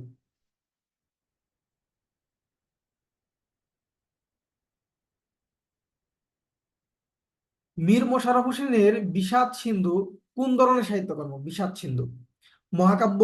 না, এটি মহাকাব্য না, তিনি কাব্য রচনা করেন নাই। মীর মোশাররফ হোসেন তিনি প্রথম মুসলমান নাট্যকার, তিনি প্রথম মুসলমান হিসেবে নাটক রচনা করেছেন কি বসন্ত কুমারী, তাই না? ইতিহাস গ্রন্থ? না, ইতিহাস গ্রন্থ না। ইতিহাস আশ্রিত জীবনী গ্রন্থ? এটা জীবনী গ্রন্থ না, এটা হচ্ছে একটা উপন্যাস। তবে এটা একটা মহাকাব্যিক উপন্যাস। কি মহাকাব্যিক উপন্যাস, এটা খেয়াল রাখবেন।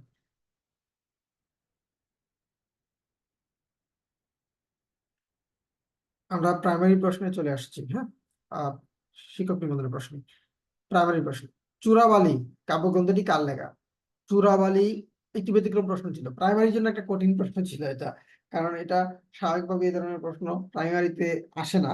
এটা একটা কঠিন প্রশ্ন ছিল। চূড়াবালি এই কাব্যগ্রন্থটি কার লেখা? এখানে আমরা দেখি কবিকে, মানিক বন্দ্যোপাধ্যায় একজন উপন্যাসিক, তিনি কবি না। পেরিচাঁদ মিত্র তিনিও উপন্যাসিক, তাহলে দুজন বাদ। দ্বিজেন্দ্রলাল রায় আর হচ্ছে বিষ্ণু দে। বিষ্ণু দে রচনা করেছেন চূড়াবালি। দ্বিজেন্দ্রলাল রায় তো ওই যে ধনধান্য পুষ্পের জন্য বিখ্যাত, আমরা আগেই জানি। পেরিচাঁদ মিত্র তিনি প্রথম বাঙালি উপন্যাসিক, তিনি রচনা করেছেন কি আলালের ঘরের দুলাল। মানিক বন্দ্যোপাধ্যায় একজন বিখ্যাত উপন্যাসিক, তার রচিত উপন্যাসগুলো কি কি, যেমন ধরেন আমি যদি বলি দিবারাত্রি কাব্য, তারপর হচ্ছে কি জননী, তারপর হচ্ছে বিখ্যাত সেই উপন্যাস পদ্মা নদীর মাঝি। তাহলে বিষ্ণুদেব, বিষ্ণুদেব ছিল পঞ্চ পাণ্ডবদের একজন, হ্যাঁ। মার্ক্সবাদী কবি ছিলেন তিনি বিষ্ণুদেব। সোনালী কাবিন এই কাব্যের রচয়িতাকে, সোনালী কাবিন এটা আমরা গত কিছুদিন আলোচনায় ছিল আমাদের, আমরা কয়েকবারের আলোচনায় প্রশ্নে আমরা পেয়েছি, তখন এইগুলো আলোচনা করেছি। সোনালী কাবিন কাব্যের রচয়িতা কে? শক্তি চট্টোপাধ্যায়, হাসান হাফিজুর রহমান? না, হাসান হাফিজুর রহমানের বিখ্যাত সংকলন হচ্ছে 21শে ফেব্রুয়ারি, 21শে ফেব্রুয়ারি, হ্যাঁ। আল মাহমুদ, হুমায়ুন আজাদ? না, হুমায়ুন আজাদ না, 56,000 বর্গ মাইলের কবি তিনি ছিলেন, হুমায়ুন আজাদ তার না। সোনালী কাবিন, লুকলুকান্তর, বখতিয়ারের ঘোড়া, হ্যাঁ, এগুলো হচ্ছে কাবিলের বোন, এগুলো হচ্ছে আল মাহমুদের রচনা। কার? আল মাহমুদের রচনা। এবং এটি যখন পরীক্ষায় আসছিল তখন আল মাহমুদ ওই সালে মারা গিয়েছিলেন সম্ভবত, বা তার আগের সালেই, তার কদিন আগেই মারা গিয়েছিলেন।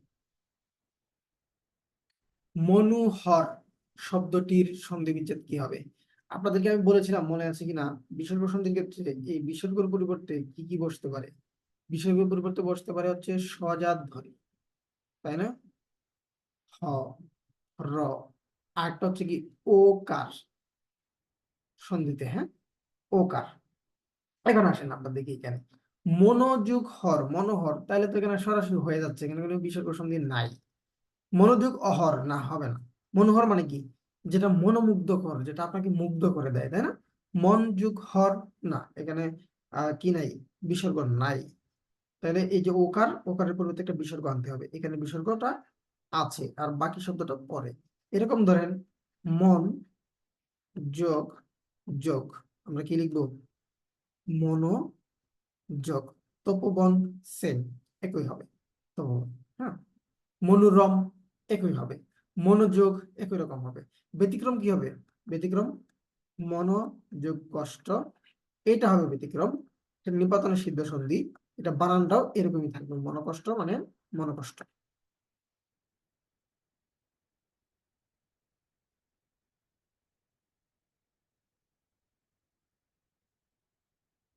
মুজিব বর্ষ কোন সমাস? মুজিব বর্ষের ব্যাস বাক্য যদি আমরা করি কি হয় দেখি। মুজিব স্মরণে বর্ষ, তাহলে মুজিব আর বর্ষ এই দুই মিলে কি হইলো? মুজিব বর্ষ। মধ্যখান থেকে একটা পদ কি, স্মরণেটা কি নাই, তার মানে এটা হচ্ছে কি মধ্য পদলোপ। তাহলে মধ্য পদলোপ এরকম হয় দুটি সমাসে, একটা হচ্ছে কি বহুব্রীহিতে আর একটা হচ্ছে কর্মধারয়ে। এবং এখানে বর্ষটাই প্রাধান্য পাচ্ছে অর্থ, তাই না? এবং দুইটাই কিন্তু বিশেষ্য পদ। তাহলে দ্বন্দ্ব সমাস, এখানে দেখেন তো পরপদ প্রধান, কিন্তু দ্বন্দ্ব সমাসে উভয় পদ প্রধান হওয়ার কথা ছিল, তাহলে এটা উত্তর হবে না। এখানে সংখ্যা নাই, তাহলে দ্বিগু হবে না। অব্যয়ভাব, অব্যয় নাই, হবে না। এটা হচ্ছে কর্মধারয় সমাস, এটা কর্মধারয় এবং মধ্য পদলোপী কর্মধারয় কিন্তু এটা।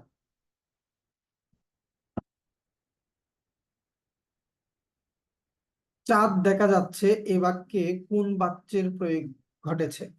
বাচ্য জিনিসটা কি? বাচ্য বাচ্য মানে হচ্ছে বয়েস। আপনি যে কথা বলছেন, এই কথা বলার ধরনটা কেমন, সে অনুযায়ী আমাদের বাচ্যগুলো নির্ধারিত হয়। ভাববাচ্য, কর্মকর্তৃবাচ্য, কর্তৃবাচ্য, কর্মবাচ্য।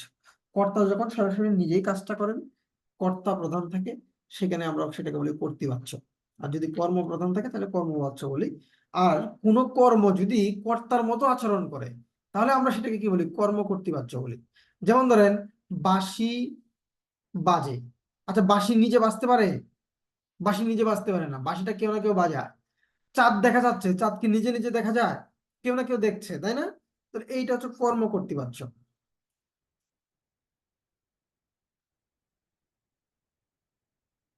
এটা হচ্ছে কি? কর্ম কর্তৃবাচ্য। কিন্তু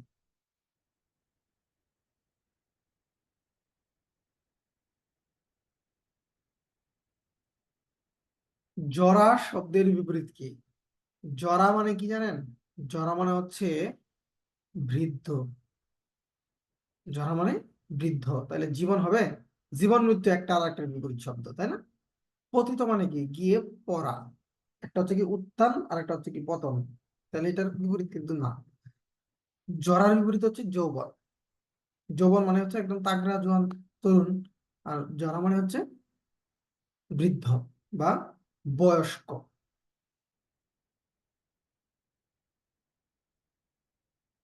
কারক থেকে একটি প্রশ্ন, গুরুত্বপূর্ণ প্রশ্ন, এটা আমরা একটু দেখি। ব্যায়ামে শরীর ভালো থাকে, বাক্যের নিম্নরেখ শব্দটি কোন কারকে কোন বিভক্তি? মানে ব্যায়ামে শরীর ভালো থাকে। আচ্ছা, আমরা দেখি যে অপশনের কারকগুলো কোনটা কিভাবে চিনব। অপাদান, অপাদান কারকে কি থাকবে? ভয় থাকবে, বিচ্যুতি থাকবে, তাই না? ইত্যাদি থাকবে, জাত, পালানো, এগুলো। অধিকরণে কি থাকবে? সময় থাকবে, স্থান থাকবে। তারপরে করণে কি থাকবে? করণে হচ্ছে কি? উপায়, উপায়, সহায়ক যন্ত্রপাতি থাকবে, তাই না? কর্ম, কর্মকে আমরা কি অথবা কাকে দিয়ে উত্তর করে একটা কিছু পাবো, তাই তো? আচ্ছা, আসেন দেখি কর্তা যাকে আশ্রয় করে কাজ শেষ করে সেটা হচ্ছে কর্ম। এখন দেখি ব্যায়ামে শরীর ভালো থাকে। শরীরটা কিসের দ্বারা ভালো থাকে, কি উপায়ে ভালো থাকে, কি করলে ভালো থাকে? সেটা হচ্ছে কি? ব্যায়াম করলে। তাহলে এখানে কি ভয় বিচ্যুতি এরকম কিছু নাই। আবার দেখেন ব্যায়ামে শরীর ভালো থাকে, এখানে স্থান, সময় এ ধরনের কিচ্ছু নাই, সুতরাং এটা অধিকরণ হবে না। ব্যায়ামের শরীর ভালো থাকে, এই যে শরীর ভালো থাকার উপায়টা কি? শরীর ভালো থাকার উপায়টা কি? ব্যায়াম। তাহলে এখানে করণ কারক। এবং সপ্তমী কেন হয়েছে? কারণ হচ্ছে ব্যায়াম যোগ এ, এই হচ্ছে ব্যায়ামে, তাহলে এটা হচ্ছে সপ্তমী। এখানে সপ্তমী বিভক্তিটা হয়েছে।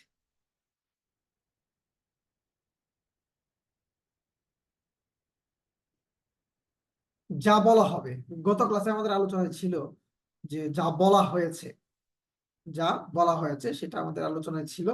আজকেরটা কি? যা বলা হবে ভবিষ্যতে, তাই না? উক্ত মানে কি?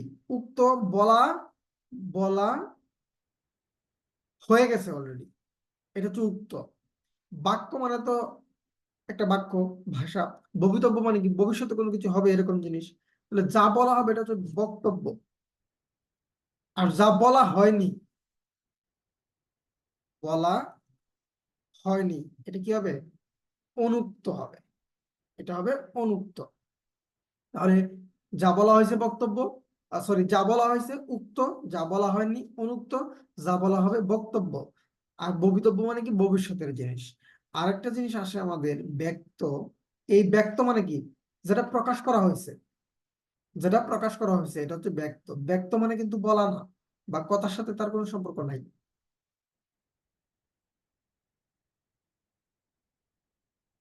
বাংলা সাহিত্যের কথা কার রচিত? দেখুন বাংলা সাহিত্যের ইতিহাস থেকে কিন্তু গুরুত্বপূর্ণ এই ধরনের তথ্যগুলো, প্রশ্নগুলো আসে। আমরা দেখি বাংলা সাহিত্যের কথা কার। সুকুমার সেনেরটা আমরা কিছুক্ষণ আগে পেয়েছি, সেটা হচ্ছে কি? বাংলা সাহিত্যের ইতিহাস। বাংলা সাহিত্যের ইতিহাস তার বইয়ের নাম। আচ্ছা, হুমায়ুন আহমেদ তিনি ইতিহাস নিয়ে কোনো বই লিখেনি, তিনি অনেকগুলো বিখ্যাত নাটক রচনা করেছেন। তিনি চলচ্চিত্র লিখেছেন, রচনা করেছেন। তিনি অনেকগুলো বিখ্যাত উপন্যাস রচনা করেছেন, যেমন আগুনের পরশমণি। হ্যাঁ, তারপর হচ্ছে কি আহ তার সেই বিখ্যাত জীবনডুলি, তারপর হচ্ছে আপনার আহ যাত্রা। হ্যাঁ, তারপর হচ্ছে আহ আজ রবিবার, তার একটি বিখ্যাত কিন্তু নাটক। ডক্টর মোহাম্মদ শহীদুল্লাহ তিনি রচনা করেছেন কোনটি? বাংলা সাহিত্যের কথা। তিনি আরেকটা রচনা করেছেন বাংলা ভাষার ইতিবৃত্ত। বাংলা ভাষার ইতিবৃত্ত, এটিও কার? শহীদুল্লাহ।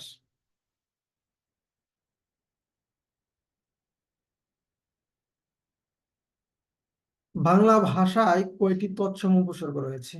আমাদের উপসর্গ আছে কয় ধরনের? আমাদের 3 ধরনের উপসর্গ আছে।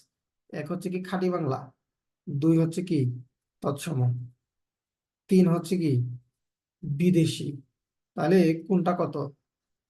বাংলা কতটি? অ, অগা, অজনা আর আন আব ইতিউনা কতকনি পাতি বিভর রাম শশা সুহা। কতটি? 21টি। তৎসম কতটি? 20টি। আর বিদেশি কত? অনির্ণেয়। এটা কিন্তু পরীক্ষায় আসছিল, বিদেশি কতটি। হ্যাঁ, বিদেশি হচ্ছে অনির্ণেয়, মানে এটা গণনা করা যায় না কতটি আছে। আচ্ছা, মনে রাখবেন 4টা উপসর্গ আছে। 4টা উপসর্গ আছে। আ, সু, বি, নি। 4টা উপসর্গ আছে, যেটা বাংলা এবং তৎসম উভয়ের মধ্যে আছে। তো এই 4টা উপসর্গ আমরা কিভাবে আলাদা করবো, কোনটা বাংলা কোনটা ইংরেজি, সরি, কোনটা বাংলা কোনটা তৎসম? সেটা পার্থক্য করার উপায় হচ্ছে তৎসম শব্দের আগে যদি বসে এই 4টা, তাহলে তৎসম। আর যদি বাংলা শব্দের আগে বসে, তাহলে বাংলার। উপসর্গের এই গুরুত্বপূর্ণ তথ্যটা মনে রাখবেন, খুব কাজে লাগবে।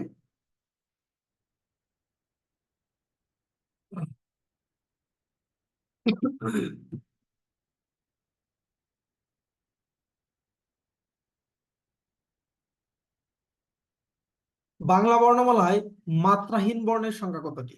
বাংলা বর্ণমালায় বর্ণ বর্ণ আছে কতটি? বাংলা বর্ণমালায় বর্ণ আছে হচ্ছে 50টি, তাই না?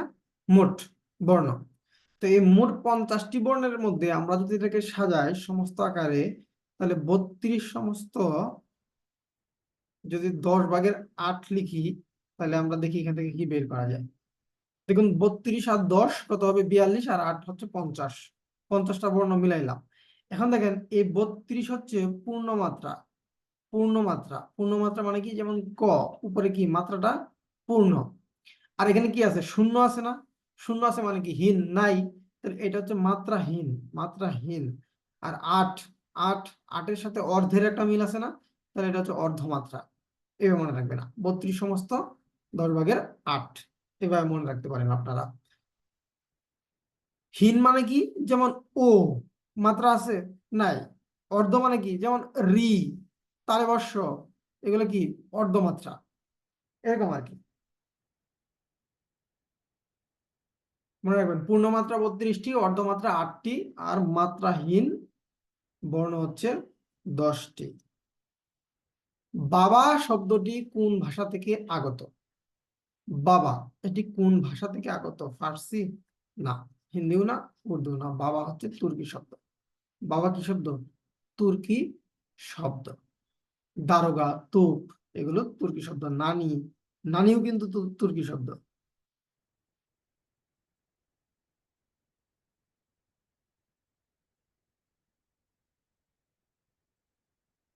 সমাজ থেকে একটি গুরুত্বপূর্ণ প্রশ্ন আসছে, ষড়ঋতু কোন সমাস? ষড়ঋতু কোন সমাস? বহুব্রীহি, নাকি দ্বিগু, নাকি দ্বন্দ্ব, নাকি কর্মধারয়? আমরা খুব সহজেই বলতে পারবো এটা কোন সমাস। কারণ কি? সংখ্যা যদি থাকে এবং সংখ্যাটা যদি একই অর্থ দেয়, কি দেয়? একই অর্থ দেয়, তাহলে সেটা কি হবে? দ্বিগু। আর সংখ্যা আছে, সংখ্যা আছে কিন্তু ভিন্ন অর্থ, তাহলে কিন্তু কি হয়ে যাবে? বহুব্রীহি হয়ে যাবে। হ্যাঁ, যেমন ধরেন আমি যদি বলি চৌচালা। চৌচালা, দেখুন তো, সংখ্যাবাচক আছে না? সংখ্যাবাচক শব্দ আছে, কিন্তু চৌচালা দ্বারা 4টা চাল দ্বারা সীমাবদ্ধ একটা ঘরকে বোঝাচ্ছে, আলাদা একটা জিনিসকে বোঝাচ্ছে। অর্থ ভিন্ন, 4টা চালকে বোঝাচ্ছে না, একটা ঘরকে বোঝাচ্ছে। সুতরাং এটা কিন্তু তখন সংখ্যাবাচক বহুব্রীহি হয়ে যায়। কি হয়ে যায়? সংখ্যাবাচক বহুব্রীহি। তাহলে ষড় ঋতু মানে কি? 6 ঋতুর সমাহার। তাহলে 6 ঋতু মানে তো 6 ঋতুই, এখানে কি কোনো ভিন্ন অর্থ দিচ্ছে? দিচ্ছে না। তাহলে এটা কিন্তু সংখ্যাবাচক বহুব্রীহি হওয়ার সম্ভাবনা নাই। দ্বন্দ্বের মধ্যে তো কি নাই? সংখ্যাবাচক দ্বন্দ্ব আছে, কিন্তু উভয় পদ প্রাধান্য পায়, কিন্তু ষড় ঋতু বলতে ঋতুকে প্রাধান্য পাচ্ছে এখানে। তাহলে এখানে উভয় পদ প্রাধান্য পাচ্ছে না। আবার পরপদ প্রাধান্য পাইলেও এখানে সংখ্যা আছে, কর্মধারয় কোনো সংখ্যা নাই, সুতরাং এটা বাদ। সঠিক উত্তর কি? দ্বিগু সমাস।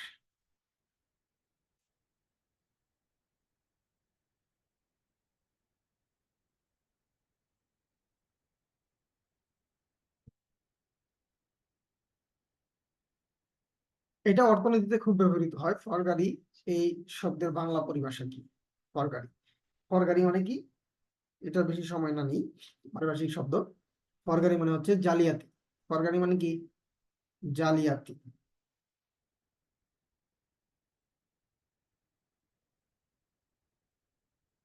ইজি প্রশ্ন।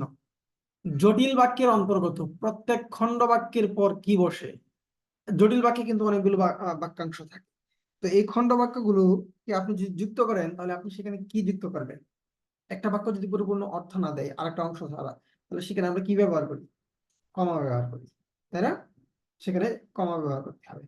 ঠিক এরকম ভাবে বাড়ির নাম্বার, তারিখ, এগুলোর ক্ষেত্রেও কমা ব্যবহার করতে হয়। রাস্তার নাম্বার, বাড়ির নাম্বার, এগুলোতে কমা ব্যবহার করতে হয়। দাড়ি তো কোনো সব বাক্যের শেষে, যখন বক্তব্য শেষ, তখন আমাদের দাড়ি ব্যবহার করতে হয়। সেমিকোলন, সেমিকোলন হচ্ছে কেমন? এই যে সেমিকোলন, এই সেমিকোলন হচ্ছে আপনি যখন একই জাতীয় সমজাতীয় কোনো জিনিস লিখবেন, বা আপনি যদি একাধিক বাক্য একসাথে লিখতে চান, তাহলে আপনি সেমিকোলনটা ব্যবহার করতে পারেন। আর কোলন, কোলন হচ্ছে যদি আপনার একটা বাক্যের প্রথম অংশ দিয়ে যদি কোন একটা পরিপূর্ণ অর্থ, বাক্যের অর্থ প্রকাশ না পায়, তাহলে পরবর্তী অংশের দরকার হয়, দুঃখিত, সেখানে আপনি কোলন ব্যবহার করতে পারেন। এবং দৃষ্টান্তের ক্ষেত্রেও কিন্তু কোলন ব্যবহার করা যায়। জ্যোতি চিহ্ন এখন 14টি, জ্যোতি চিহ্ন কিন্তু এখন 14টি, মনে রাখবেন।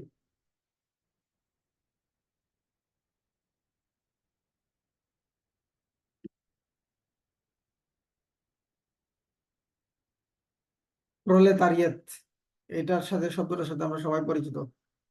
প্রলেতারিয়েত, এই শব্দটির সঠিক বাংলা কি? রাজগোষ্ঠী না, বিপদাপন্ন না, সাহিত্যিক না।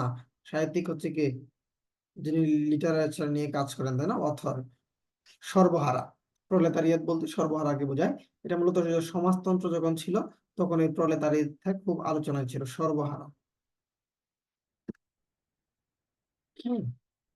রুডিমেন্টারি, মেন্টারি, রুডিমেন্টারি, এটার অর্থ কি? রুডিমেন্টারি মানে একদম বেসিক জিনিস, ফান্ডামেন্টাল। হ্যাঁ, তাহলে ফান্ডামেন্টাল যদি মৌলিক জিনিস হয়, তাহলে এটা কি হাস্যকর হবে? না, বিরক্তিবোধ হবে না, স্বল্পভাষী হবে না, এটা হবে প্রাথমিক। প্রাথমিক, প্রাইমারি প্রশ্ন তো, এই জন্য শব্দের অর্থ দিয়েছি অনেকগুলা।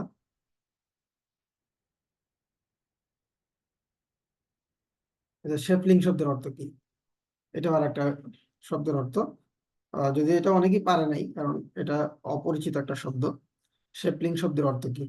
আদর করা, চারা গাছ, ঔষধ, নমুনা। এটার অর্থ হচ্ছে চারা গাছ। এটার অর্থ কি? চারা গাছ। এই অর্থগুলো আমাদের কয়েকবার পড়ে মনে রাখতে হবে। হ্যাঁ, কয়েকবার পড়লে মনে থাকবে। পারিভাষিক শব্দগুলো, এরকম গুরুত্বপূর্ণ নিত্য প্রয়োজনীয় যে শব্দগুলো আমরা ব্যবহার করি, সেগুলোর ইংরেজি মোটামুটি একটু বেসিক আমাদের জানতে হবে।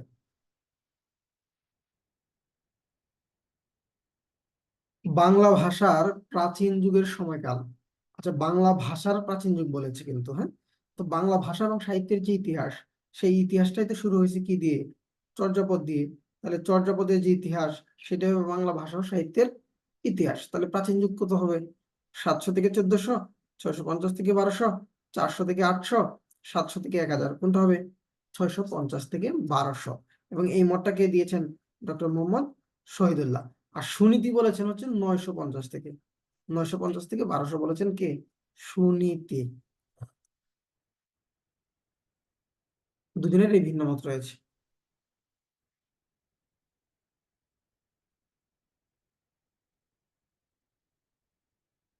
কাদো নদী কাদো, এই যে কিছুক্ষণ আগে কমেন্টে আপনারা লিখছিলেন কাদো নদী কাদো, এর রচয়িতা কে? মুনীর চৌধুরী, মানিক বন্দ্যোপাধ্যায়, শহীদুল্লাহ কায়সার, সৈয়দ আলিউল্লাহ। মুনীর চৌধুরী কি রচনা করেছেন? তার বিখ্যাত বিখ্যাত রচনা হচ্ছে রক্তাক্ত প্রান্তর। রক্তাক্ত প্রান্তর। তার আরেকটা বিখ্যাত নাটক হচ্ছে কি? কবর। এই দুটি কিন্তু নাটক। মানিক বন্দ্যোপাধ্যায়ের বিখ্যাত কি? মানিক বন্দ্যোপাধ্যায়ের বিখ্যাত হচ্ছে পদ্মা নদীর মাঝি। পদ্মা নদীর মাঝি, তাই না? আচ্ছা, শহীদুল্লাহ কায়সারের বিখ্যাত সারেঙ্গো। এক একজনের কিন্তু বিখ্যাত সাহিত্যকর্ম থাকে। সারেঙ্গো হচ্ছে তার বিখ্যাত, এটা কিন্তু সিনেমা আছে। সৈয়দ আলিউল্লাহ কাদো নদী কাদো হচ্ছে সৈয়দ আলিউল্লাহ রচনা। লাল সালু, কাদো নদী কাদো, চাঁদের অমাবস্যা, হ্যাঁ, তারপরে হচ্ছে আপনার আবার কি বলে বহিবীর, এগুলো রচিত হচ্ছে সৈয়দ আলিউল্লাহ।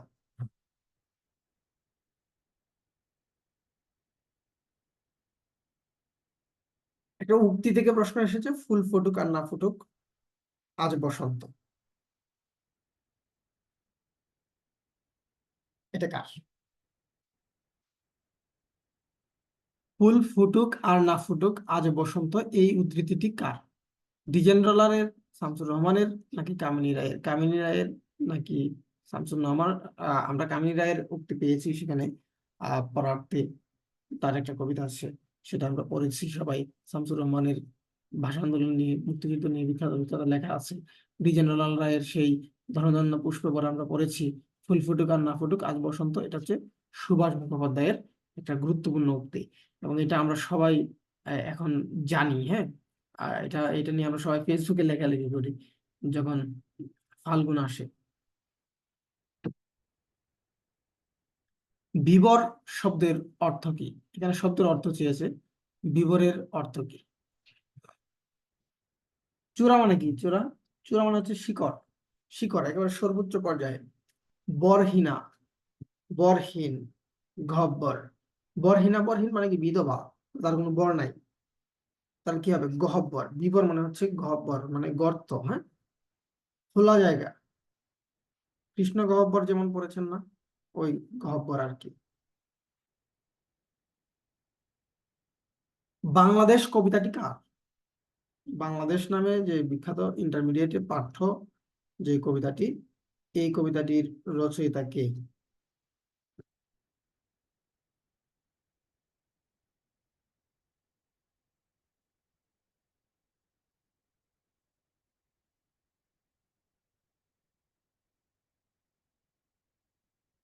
ফরুক আহমদ, আহসান হাবিব, শামসুর রহমান, নাকি অমিয় চক্রবর্তী?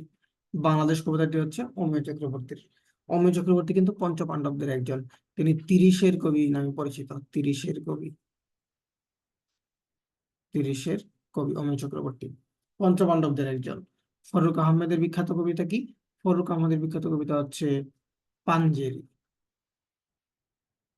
পাঞ্জেরি তার বিখ্যাত কবিতা। আহসান, আহসান হাবিব, আহসান হাবিব বিভিন্ন দর্পণে।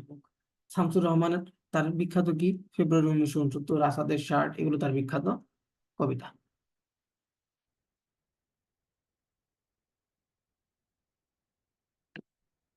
সর্বনাশ অর্থে কোন বাগধারাটি প্রয়োগ হয় সর্বনাশ বুঝাইতে? ভরাডুবি, রাবণের চিতা, জগদ্দল পাথর, সাপে বর। সাপে বর মানে কি?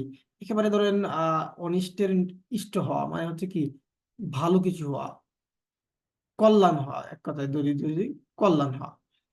জগদ্দল পাথর, জগদ্দল পাথর মানে কি? ভারী জিনিস, হ্যাঁ, দায়ভার, হ্যাঁ, গুরু ভার। রাবণের চিতা মানে কি? চির অশান্তি, চির অশান্তি। তাহলে ভরাডুবি অর্থে কি ব্যবহৃত হয়? সর্বনাশ। ভরাডুবি, যেমন আমার ভরাডুবি হয়েছে, হ্যাঁ, এই ইলেকশনে নেতার ভরাডুবি হয়েছে, মানে কি? সে হেরে গেছে, তার সর্বনাশ হয়েছে। নিচের বাক্যটি কোনটি শুদ্ধ? এখানে শুদ্ধ বাক্য কোনটি? কিছুক্ষণ আগে আমরা পড়ছিলাম যে চোখের জলে, সরি, অশ্রুতে চোখ ভেসে গেল, তাই না? তাহলে অশ্রু মানে হচ্ছে চোখের জল, আবার এটার সাথে জল লাগানো, এটা কিন্তু ভুল প্রয়োগ। সৎ চরিত্রের লোক সকলের প্রিয়, অঙ্ক করিতে ভুল করে না। অঙ্ক করা যায় না, অঙ্ক কষতে হয়। কি করতে হয়? অঙ্ক কষতে হয়। আমি ঘটনাটি চাক্ষুষ প্রত্যক্ষ করেছি। চাক্ষুষ আর প্রত্যক্ষ একই জিনিস। চাক্ষুষ মানে চোখের সামনে, প্রত্যক্ষ মানে কি? চোখের সামনে। তাহলে হয় এটা ব্যবহার করতে হবে, না হয় এটা ব্যবহার করতে হবে। সৎ চরিত্রের লোক সকলের প্রিয়, এটা হচ্ছে এখানে শুদ্ধ রূপ। শুদ্ধ রূপের একটি বাক্য হচ্ছে এটি।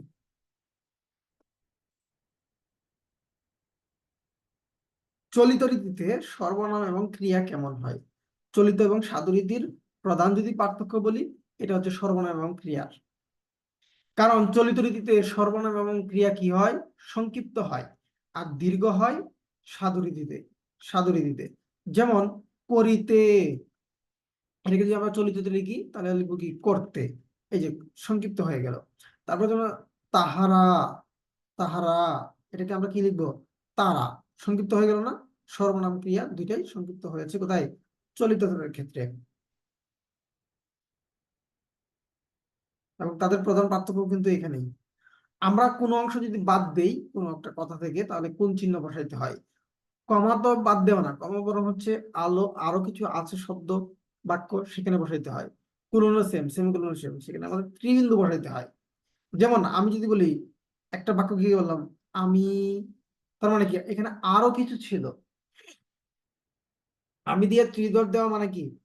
আরো একটা বক্তব্য ছিল যেটা আমি বলতে যাচ্ছিলাম কিন্তু বলি নাই, উজ্জ্ব রেখেছি, এখানে ত্রিদল ব্যবহার করতে হয়, বা এটাকে ত্রিবিন্দু বলে। কোন বানানটি শুদ্ধ? এখানে বানান শুদ্ধ কোনটি? আশিস, শিরচ্ছেদ, দ্বন্দ্ব, মুমূর্ষু। মুমূর্ষু আমরা কিছুক্ষণ আগে শুদ্ধ বানান সমাধান করেছি। আমরা জানি যে এটা মধ্যখানের দুর্গার, হয়তো এটা ভুল আছে। আশিস, এই আশিস শব্দটি হচ্ছে দন্তস্ব দিয়ে হয়, হ্যাঁ, দন্তস্ব দিয়ে হয়। শিরশ্ছেদ, এখানে চচ সংযুক্ত জায়গায় তালে সংযুক্ত হবে, এবং এটি সন্ধিসাধিত শব্দ, বিসর্গ সন্ধিসাধিত শব্দ। দ্বন্দ্ব বানানটা হচ্ছে দুইটাই বফলা, এবং এই দ্বন্দ্ব শব্দের অর্থ কি? জোড়া, মিলন।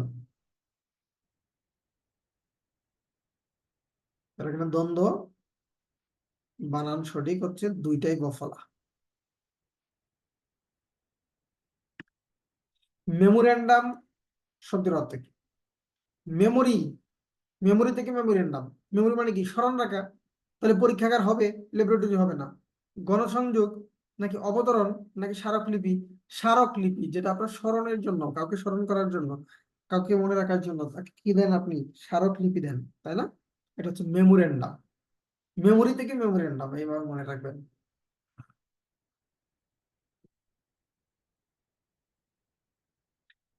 সাধু এবং চলিত রীতির শব্দ একই বাক্যে ব্যবহার করলে তাকে কি বলে? আপনি যদি সাধু এবং চলিত রীতি, অর্থাৎ আপনি যদি তৎসম এবং তদ্ভব, এই দুই ধরনের শব্দ যদি একসাথে ব্যবহার করেন, তাহলে সেটাকে কি বলে? গুরুদোষ, লঘুদোষ, মিশ্র দোষ নাকি গুরুচণ্ডালী?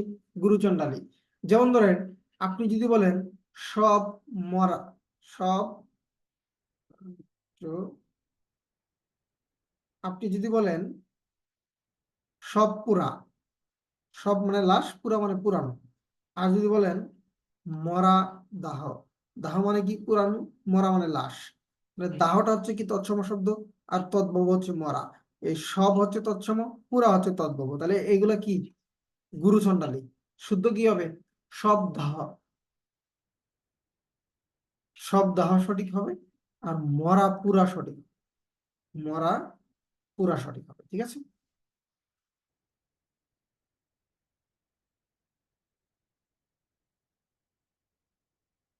আমরাগাছি করা, এটা একটা বাগধারা। এটি দ্বারা কি বোঝায়? আমরাগাছি করা মানে কি? অযথা তর্ক করা না, অযথা রাগারাগি করাও না, আলসেমি করাও না, এটা হচ্ছে অযথা খুশামত করা। খুশামত করা কি আমরা আমরাগাছি বলি।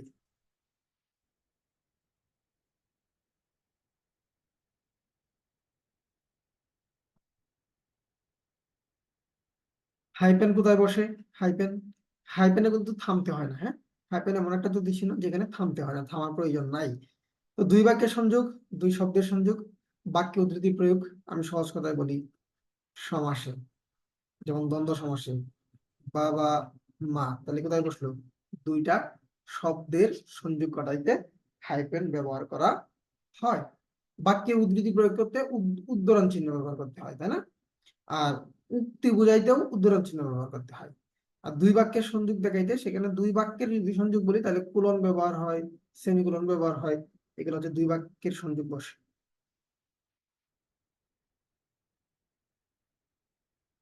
লুক বিফোর ইউ লিভ, এর সঠিক অনুবাদ কোনটি? লাভ দেওয়ার আগে তাকাও নাকি ভাবিয়া করিও কাজ? ভাবিয়া করিও কাজ, করিয়া ভাবিও। ইংরেজি প্রবাদ বাক্য।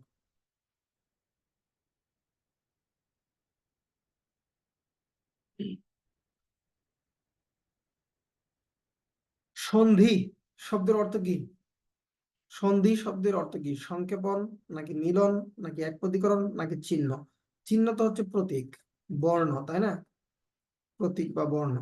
একপদীকরণ, সমাস একাধিক পদকে একপদীকরণ করে। সমাস শব্দের অর্থ হচ্ছে কি? সংক্ষেপণ। আর মিলন হচ্ছে সন্ধি। সন্ধি শব্দের অর্থ কি? মিলন। কার মিলন? পদের মিলন না, এখানে হচ্ছে কি? স্বরের মিলন বা ধ্বনির মিলন। সন্ধি শব্দের অর্থ হচ্ছে কি?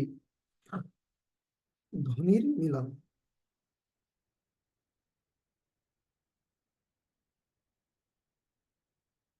সতীশ শব্দের সন্ধি বিচ্ছেদ কি? সন্ধিতে যত ইস পাবেন, যত ইস সব হচ্ছে দীর্ঘই দিয়ে হবে। সব কি হবে? দীর্ঘই দিয়ে। তাহলে এটা রস্বইকার আছে, এটা রস্বইকার আছে, দুইটা বাদ, দুইটা আছে এখানে, সতী সতী। এখন সতী বানান কোনটা সঠিক? সৎ এর বিপরীত হচ্ছে সতী। শ্রীবাচক, তৎসম শ্রীবাচক শব্দ সবসময় দীর্ঘইকার যুক্ত দিয়ে হয়। কি বললাম? তৎসম শ্রীবাচক শব্দ সবসময় কি দিয়ে হয়? দীর্ঘিকার দিয়ে হয়। যেমন মানসী, মানসী বানানটা কি দিয়ে? দীর্ঘিকার দিয়ে কিন্তু। ওকে, তাহলে এখানে সঠিক হবে 3 নম্বরটা। এটা সতী বানানটা ভুল আছে।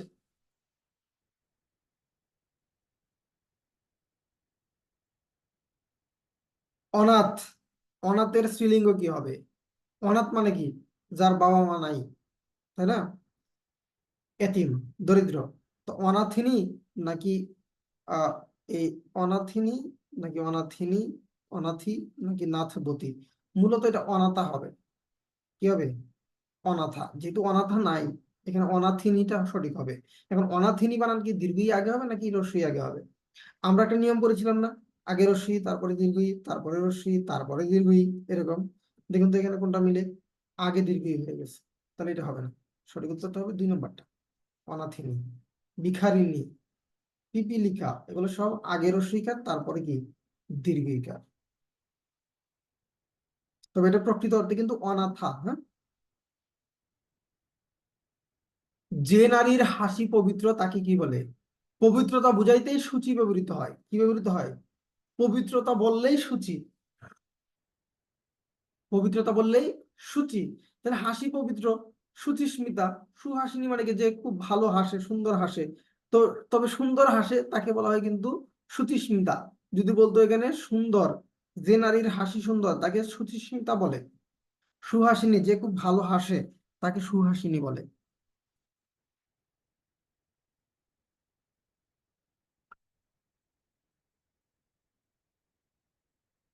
যা দেখা যায় না, হ্যাঁ, যে জিনিসটা দেখা যায় না বা দেখা যায়নি, সরি, দেখা যায়নি যা, এখানে কি হবে? অদৃষ্ট, অদৃশ্য, অদৃষ্টপূর্ব, অদেখা। অদেখা মানে কি? যেটা দেখা দেখা হয় না এখনো, তাহলে এটা অর্থে মিলছে না। অদৃষ্ট পূর্ব মানে কি? যেটা পূর্বে কখনোই দেখা যায় না। অদৃশ্য মানে কি? যা দেখা যায় না। আর এটা বলছে কি? দেখা যায়নি যা, এটা হচ্ছে অদৃষ্ট, কিন্তু দেখা যাইতে পারে। খেয়াল করেন, অদৃষ্ট মানে কি? যেটা দেখা যায়নি কিন্তু দেখা যাইতে পারে। আবার এই অদৃশ্য মানে কি? যেটা দেখা যায় না, দেখা যায় না, এটা আর কখনো দেখা যাবেও না। অদৃষ্ট পূর্ব মানে কি? যেটা কখনোই দেখা যায় না। অদেখা মানে যেটা দেখা হয়নি।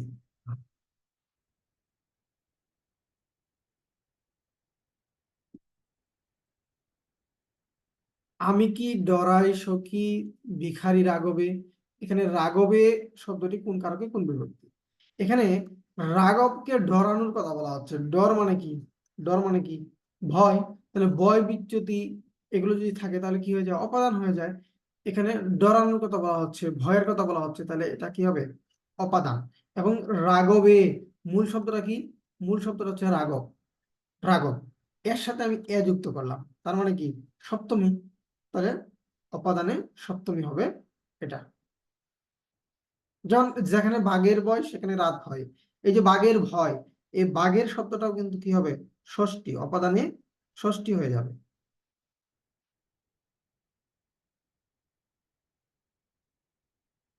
তিলে তেল আছে, বাক্যে তিলে, তিলেটা কোন কারকে কোন বিভক্তি? তেলটা কোথায় আছে? তেলটা তেলটা কোথায়? তেলটা কোথায় আছে? তিলের মধ্যে আছে। তাহলে তেলটা যদি তিলের মধ্যে থাকে, তাহলে এটা কি বোঝায়? এটা বোঝায় হচ্ছে অধিকরণ, স্থান বোঝাচ্ছে। এবং এখানে তিল এ এ শব্দটা আছে, তার মানে কি এটা সপ্তমী, তাহলে অধিকরণে সপ্তমী। আর যদি বলতো যে তিলে, তিলে তেল হয়, তার মানে কি তিল থেকে তেল হয়, এই তিলে যে তেল হয় এখানে জাত বুঝাতো, জাত উৎপত্তি বুঝাতো, তখন এটা অপাদান হয়ে যেত। তখন এটা কি হয়ে যেত? অপাদানে সপ্তমী হয়ে যেত, তিলে তেল হয় অথবা তিল থেকে তেল হয়। কোনো কিছু থেকে জাত, জন্মানো, উৎপন্ন, এগুলো বোঝালেও কিন্তু কি হয়ে যায়? অপাদান হয়ে যায়।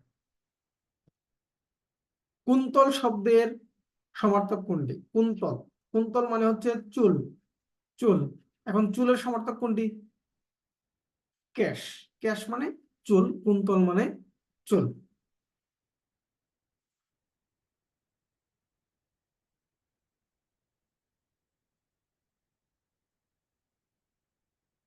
আত্মজা শব্দের অর্থ কি?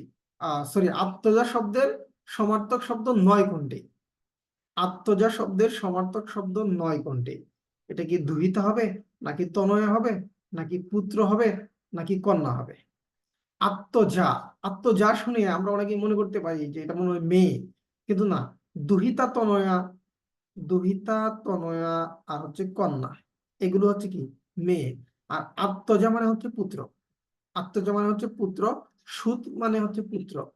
আত্মজা, সুত, এগুলো মানে পুত্র। ভূত শব্দের বিপরীত শব্দ কি? ভূত, প্রেত, বর্তমান, ভবিষ্যৎ, নাকি অতীত? ভূত মানে কি?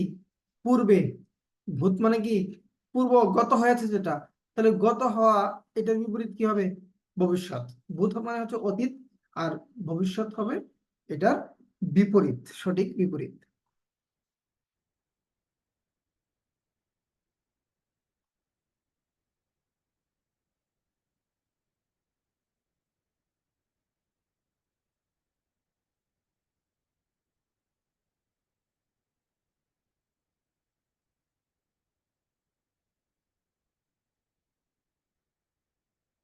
মাতা শব্দের সঠিক প্রকৃতি প্রত্যয় কোনটি? মাতা, কোন শব্দের শেষে যদি তা থাকে তাহলে বুঝবেন এর সাথে ত্রিচ প্রত্যয় যুক্ত হবে। যেমন নেতা, নেতা কি হবে? নি যোগ ত্রিচ, ত্রিচ।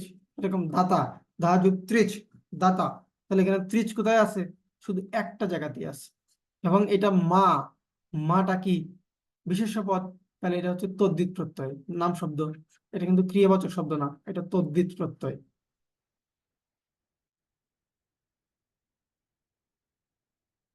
সমাজ থেকে আরেকটা প্রশ্ন, কর পল্লবের ন্যায়।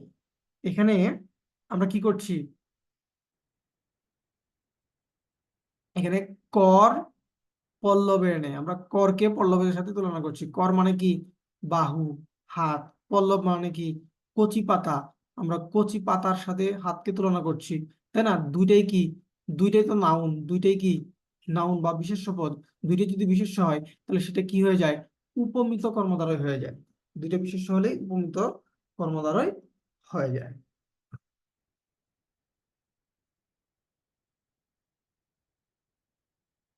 জন্মান্ধ কোন সমাস? এটার ব্যাস বাক্য করে দিই আমি। জন্ম থেকেই অন্ধ, এটাকে বলা হচ্ছে জন্মান্ধ। তাহলে এখানে কি আছে? বিভক্তি আছে, হইতে থেকে চেয়ে। বিভক্তি লুপ্ত হয়ে যে সমাস হয় সেটা কি হয়ে যায়? তৎপুরুষ সমাস হয়ে যায়। বিভক্তি লুপ্ত হয়ে তৎপুরুষ সমাস হয়ে যায়।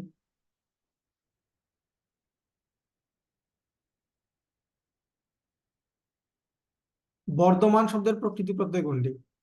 বর্ধমান মানে কি? যেটা, দুঃখিত, বর্ধমান মানে কি? বর্ধমান মানে হচ্ছে যেটা বৃদ্ধি পাচ্ছে। বর্ধমান মানে কি? যেটা বৃদ্ধি পাচ্ছে। আর বৃদ্ধির তৎসম শব্দমূল কি বা ক্রিয়ামূল কি? বৃদ্ধ। তাহলে দেখি বৃদ্ধ কোথায় আছে? বর্ধ হবে না, বৃদ্ধি হবে না, বর্ধনও হবে না, এই বৃদ্ধ একটাতেই আছে। বৃদ্ধ যুগ মান। এরকম যদি বলে ক্ষীয়মান, কি হবে? ক্ষয় হচ্ছে মূল শব্দ, ক্ষয় যোগ মান, এই হচ্ছে ক্ষীয়মান। এটা কিন্তু কৃৎ প্রত্যয়, সংস্কৃত কৃৎ প্রত্যয় কিন্তু এটা। সর্বশেষ প্রশ্ন, অনাবিল শব্দের বিপরীত শব্দ কোনটি? অনাবিল, অনাবিল তো হবেই না, আবিল, আবিলতা, অন্যগত, অন্যগত হবে না, আবিলতা হবে না, আবিল, এর বিপরীত হচ্ছে অনাবিল।